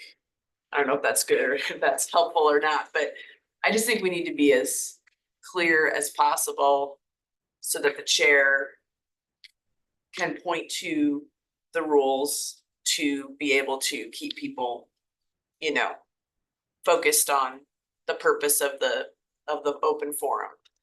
And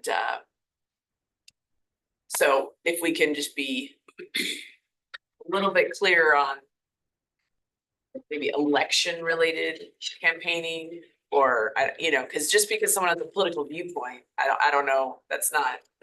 Sure. Yeah. So I guess I'll just ask, so is it attacking the commissioner that is up for election considered political or election related? Because that's come up several times and I've just let it go. So I don't know. This is just one person's uneducated opinion. I'd be happy to look at any suggestions, but it seems to me that if you stand there and say you should not be reelected, that's political. But if you say, I have a problem with what you did on XYZ issue, hard to say that that's political. Or would be deemed political in a court of law if it was challenged as a First Amendment issue. That's why I was thinking using the word election or something might be helpful there, or I don't know if it is or not. Yeah, that's right. It just gets, dicey because by the time they say it, it's already been said. And so I don't know how you strike it from the record. And then having, again, as the chair trying to manage the meeting and all of that, it's like having somebody else help call it out. And I would say any commissioner. Well, any commissioner could be asked to be recognized to say, hey, this is, or you could refer to Mr. Andrew, that I think we're veering into the area of political campaigning, so I'm gonna ask you to finish your comments and not refer to any current political campaigns or elections. I was gonna say something exactly on that topic is I'm not a Robert's Rule of Order expert, that's a caveat, but I'm presuming there are some procedural things that any board member could ask to be recognized and either do a point of order or point of clarification. And it doesn't have to always be the chair that helps. I mean, the chair is governing the meeting, but I think probably any chair would be appreciative of having other board members help kind of weigh in on some of those question areas. The only other thing that I was, is having the requiring people to provide their address. I just think we should just have them provide their name. And if they want to add where they live or what they do, that's great. And I will, I would say, without getting too much into any legal advice, that one is probably one that is along the same lines as requesting factual, support for a statement that is made. Certainly something that is fine to ask people to provide, but would probably not be something that would advise the board to require as a prerequisite to speaking. So certainly no harm in continuing to include it on our form and continuing to ask if that's what the board wants to do, but I don't believe that we would be in a good position to have it as an absolute requirement in order to make a statement at a public meeting. So a question is like in an open public forum like this.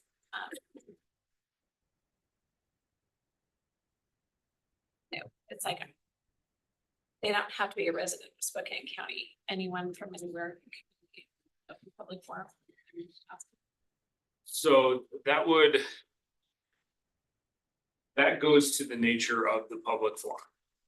In a true open public forum, that would be correct, that you could not limit anything about that. We do not have a true open public forum. We do have a limited public forum. However, you could probably not truly have an absolute prerequisite that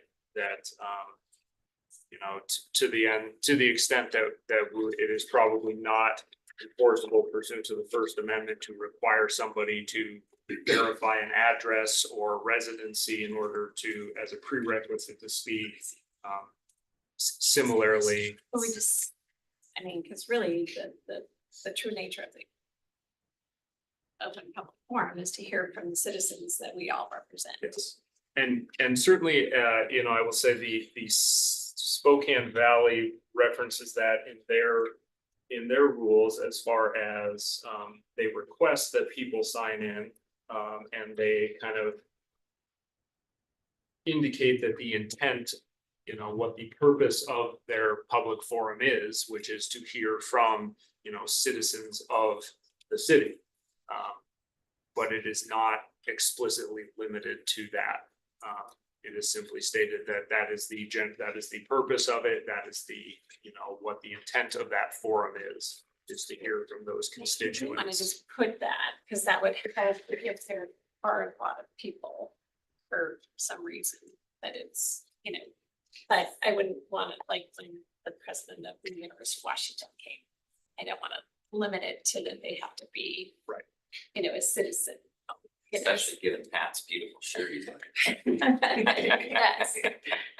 But I think it'd be nice to have it just stated that that's, it's how to nicely put that it's really for the citizens of Spokane County. That's the intent. That is the board's intent of having the forum is to hear from citizens, constituents, residents, et cetera, of the county about county business. So. Yeah. Maybe if I don't see what the problem would be with putting the address on the form. But if Sure. somebody comes to the microphone, if they just wanna state the city or whether they live in unincorporated county, I mean, And I'd again, be comfortable with that. perfectly fine to ask it, perfectly fine to ask for an address, perfectly fine to say, you know. Or this- what commissioner district do you live in? Yeah, Sure, something like that. sure. But again, if somebody didn't feel comfortable or declined, Yeah. I would say it should not be an absolute prerequisite to allowing somebody to speak. I think I mean, partly it's just been something historically we've done. Yeah. You know, and then partly it is, you know, to provide follow-up and know which district they were in.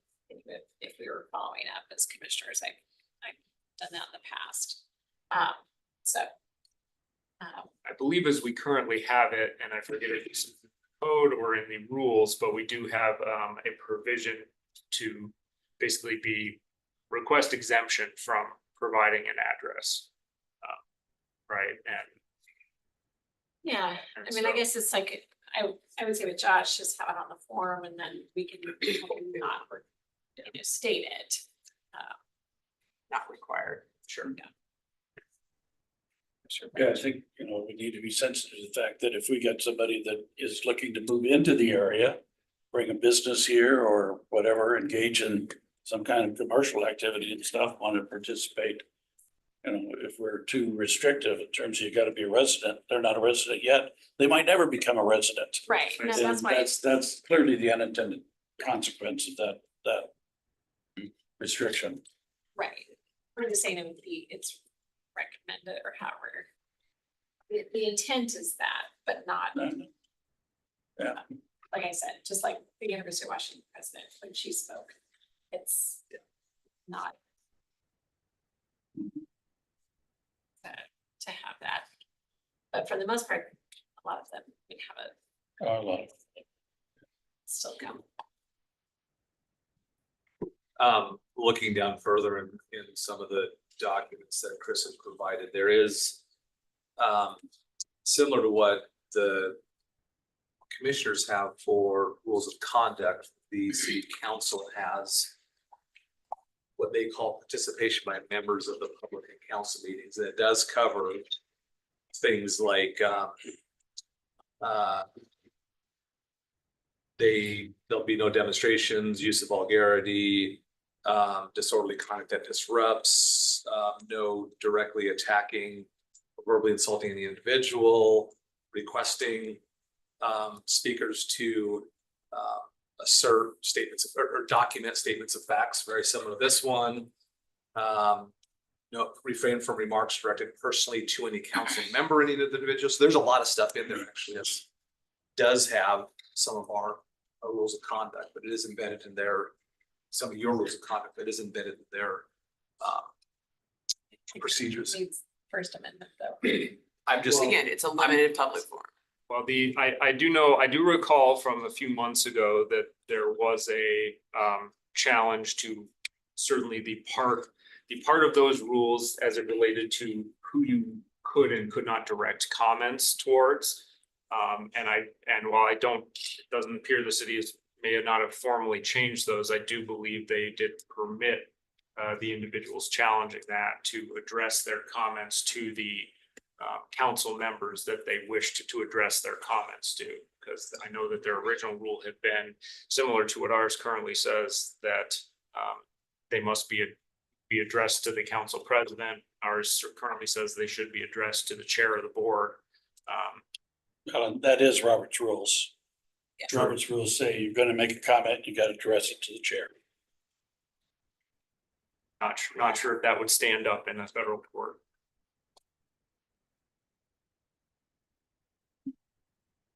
So you'll make some changes and we'll come back next week? I can put some suggested changes together based on discussion today and bring those forward next week for further consideration. Very good. Thank you. Okay, so Commissioner Jordan. My turn. I put in an agenda. Executive sessions? Okay. I'll try and be pretty quick, but I put in some attachments to my agenda. I got a couple more that I just want to pass out that came in today. This is a letter from SNAP and Family Promise. So this item I asked for just as a follow-up to the discussion we had recently on a few surplus properties, and specifically the one located at 115 North Evergreen Road in the Valley. And this is the former Scope House that is no longer in use, so it's been declared surplus. So we have item 3A on our 2 p.m. agenda today is the approval to move forward with basically putting that property up for auction on the GovDeals website out on the market. So I just thought I'd ask the board back in a discussion setting for 2 things. One is to basically delay that item. And the second one would be to consider an ordinance allowing surplus properties to be disposed of for affordable housing purposes. And this is as allowed by RCW 39.33.015, which passed, I think, around the 2018 time period. So as I mentioned, when we last discussed this particular property, it's a single family home. And so I had said in the board discussion that I was going to reach out to Habitat for Humanity, which I did. I spoke with the director and I just asked, I said, here's this property. Do you think that this may be a good candidate for a Habitat affordable housing project? And she said, yes, it would, if there was a ability to do that through a surplus properties ordinance. And so I provided an email from her, which I shared with the board. And it's an interesting email that kind of explains how some of their model works. Basically says that if such a home could be sold through Habitat to a low or moderate income buyer, then there's a locking in mechanism that preserves the affordability of that. So you have to be sold to another low to moderate income buyer, and that original seller then can enter market rate home ownership from there, encouraging a healthy housing continuum. And so I personally really like, and I know the board does as well, I'm sure, how they promote home ownership. And they specifically mentioned when I spoke with them how appreciative they were of Commissioner French being very supportive of the Highland Village project. And so they were hopeful that the board could pause this auction, take a look at the issue in greater detail, so that we're really ready to take advantage of any opportunities that may come up like this in the future. So I just called a few other organizations that do affordable housing just to find out if there was wider interest in the topic. And you all have the letter from Thrive International. And they also, this was from Mark Finney, the executive director, were very appreciative of the county's partnership through various grants to support their work. And they said that Thrive supports efforts of the county to adopt this RCW or implement the RCW, which allows for the transfer of surplus land for affordable housing. And that they mentioned that they are doing something similar with the Spokane Public Library under similar authority at North Nevada Street with 1.5 acres of unused land for workforce housing. I just circulated 2 more letters that I got. One was from Julie Camp at SNAP. Same message, asking us to pause this sale and look at such an ordinance. She gave some statistics about just how many even homeowner occupants of housing, 5,503 in the county, have cost burdens for housing at more than 50% of their income, which is obviously a lot of burden for housing on thousands of families, let alone renters.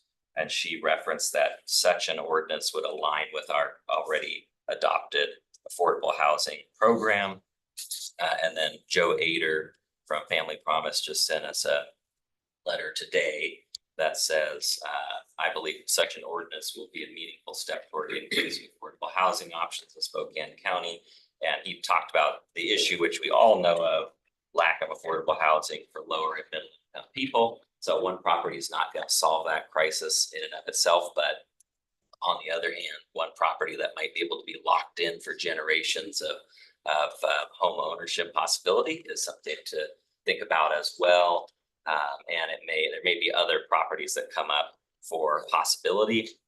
Just wanted to note that I understand that road fund owned properties present a unique legal challenge. This is not that. This is a commissioner owned property.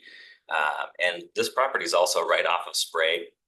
It is near transit. It's zoned corridor mixed use, just for informational purposes. So there could be other possibilities with it. Habitat seems like a really promising one. We all know the importance of affordable housing. And just in conclusion, if there's a interest in looking at this further, I'd be happy to work with any of you on drafting an ordinance, looking at other ordinances in other places. I know Ellensburg, just as an example, does have one. They basically have, I believe, some kind of committee that already works on affordable housing that gives them recommendations if any county-owned properties make sense for such purposes. So that's my story. Yeah, I do appreciate the fact that you acknowledge there are restrictions with the county-owned property. It's a constitutional issue protected by Article 18. But general fund property, yeah, if you ever take a look at it, see. So I would say I'd be happy to strike it from today's agenda. I don't know, because it is a public hearing. I believe today, it appears to be the notice. It's the notice for setting the date. Setting the date. Hearing is set the hearing. Okay, it's that the other. Sorry, So, yeah, this one can be stricken without any problems. because I think we need to have a further discussion if we're really gonna go down this path. And I think we need a lot more discussion as to how do we do it? What would be the purpose? I mean, I'm not willing to gift the property to nonprofits, because then you've got, and how do you determine which nonprofit is going to get it? So I mean, I think there's things to be worked out, because I don't know of other communities that have done this yet. That's a city, Ellensburg. I don't know, but I don't know of any counties that have started to give surplus property away.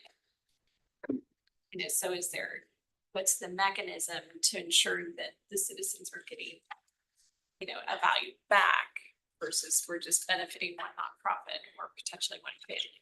So that's where I just, I think from that perspective, I need to get a little bit more legal, a year ago. We talked about it last year, right? Yeah. I think there's We some haven't- requirements, but I think you can create your own requirements too. Of your process, I think at the city or county level, right? I think it's somewhat broad. I don't know. Okay. So, and as we heard today, it's not the Grapes property, so they were happy to get out of it, but it doesn't mean that it's not, it is right there on Evergreen, just a block from Sprague, so it is a high traffic. Yeah, the assessed value on the property, which usually tends to be lower than the market rate, is still $304,000. So, I mean, I guess my question, that doesn't sound affordable to me, as usually defined when people are talking about affordable housing. A home that's assessed at over 300,000. I mean, I don't know. I don't know what the definition of affordable is, for a lot of these nonprofits. But I mean, that seems a little high to me. I think, I kind of Googled what would it cost to afford, and for that to not exceed the 28% of your income, puts you, it's between $75,000 and $95,000 a year. So I mean, that I don't know. I don't know if that is considered that affordable price range. I don't know. And then I noticed, at least in Snap's letter, they do use the term transfer. Did they indicate, Commissioner Jordan, any of the folks you talked to, did they express what they meant by transfer of the property? Are they looking for us to gift this, or are they looking to purchase the property from us? Well, I think in Habitat, they said something like discounted or transferred. And I think they were the one that was the most interested in the possibilities with this particular property, at least that was stated to me. Okay. That was from Habitat. It seemed to be interest if it's either, was my understanding from them. And then I think they have a way that they put together different subsidies and down payment assistance to make it quote affordable within their definition over the years. And so they do explain a little bit of that in their letter, but we could get more information as to, you know, because it's a good question. What does that really mean looking out into the future? The other groups, I can just tell you that I, of course, did not make any promises when I spoke with any of them. I said that the RCW would allow us to transfer or sell at a discount. So that's what I can tell you. Okay, and I see the family promise letter. It said, I encourage the board to consider a long-term benefit of transforming it into housing that could serve those most in need, but I don't know if we're necessarily looking to transform a property and kind of get into that property development. So These are all good questions, and if there's interest in having the discussion, I'm happy to do some research. There's some MRSC articles that I was looking at on this topic, which seem to be pretty good starting point. So, and I agree, Commissioner Kenny, we would need to figure out our specific process mechanism. So all good questions, happy to do some research. So, and knowing just delaying this is gonna cost us money at the county because it's gonna become winter and what's happening, you know, it's as Deborah, when she was in last time, I think we had snow and all that kind of stuff. So, again, I'm happy to delay 2 weeks and give us each week time to discuss it. You know, to see if we can, come up with an ordinance or come up with something that would, because we have to pass an ordinance first. Right. Should be the first thing before we be looking at it. But I think I have a hard time just because I look at it, and this is my auditor days, this is gifting to an organization. And so how do you determine which organization gets that gift? Just like we can't give to the public. So that's my concern, is ensuring that we're meeting that. And I have not read this RCW specifically to see what it talks about. And how do we provide some kind of fairness? There's nothing equitable. It's just going to be some kind of fairness that we would determine. So I mean, those are the things that I think before we adopt it. So I'm happy to, I'm happy to delay, and I will let you guys think of a time frame. Okay. But I don't want to just keep delaying. Just because it's going to become winter and that property is going to really need to figure out what to do with it. That's why Deborah really wanted it off the books. So we weren't having to worry about frozen pipes and all of that through the winter. Correct. I see Kyle over there shaking his head. So 2 weeks, is that enough time? And we can always further delay. I mean, it doesn't, just since it's just getting set. Sure, and if there's another board member who wants to work on it with me, let me know and we can do a co-presentation. Commissioner French. Just an open invitation. Yeah, I'm gonna be busy for the next couple of Okay, weeks. all right. And then I will be next week. I'm not sure, I'll try to be zooming in, but I don't know that I will. I'll be back in New York for the bond sale, so. I'll be away on county business, airport business. So let's delay for 2 weeks. Like I said, we can always continue to delay if we need to. But I think it's, something that come up and think, really have further discussion on. Okay, so we're gonna strike that. Because we're this afternoon.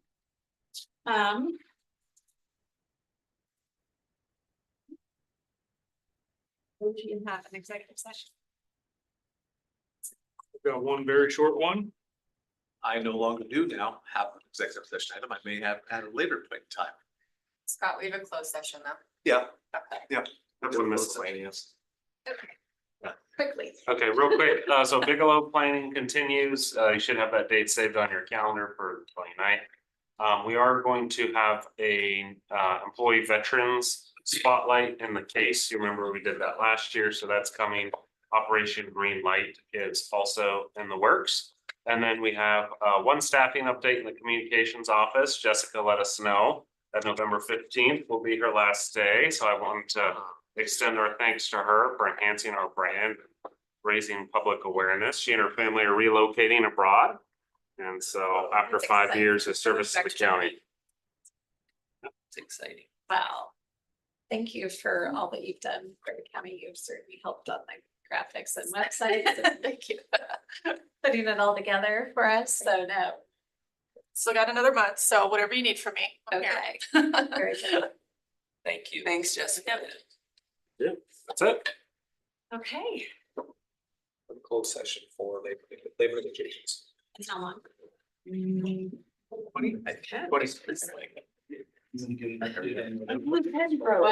gonna do? Oh, shoot, I'll get some dinner right now. Yep. It's just Yeah, I have one pending potential, I have one executive session under pending potential litigation, pursuant to 4231-10-1I. It should involve the board, myself, Scott Simmons, and should take 5 minutes of no action. Okay. So 5 minutes for executive session, then we'll come out of executive session to go into closed session. Correct. Just to make sure that I get all this straight. Okay, so we're gonna go into executive session for 5 minutes to discuss pending potential litigation. As Chris Anderson just stated, what the he's just stated, no action is anticipated. So at the end of that closed session, or at the end of that executive session, we will come out of that. We will then go into closed session to discuss labor negotiation for 20 minutes. And no decisions will be made. So we'll just be adjourning after 25 minutes. So thank you all, and we'll see everybody back at the 2 o'clock. And then we also have a 5:30 tonight on our budget.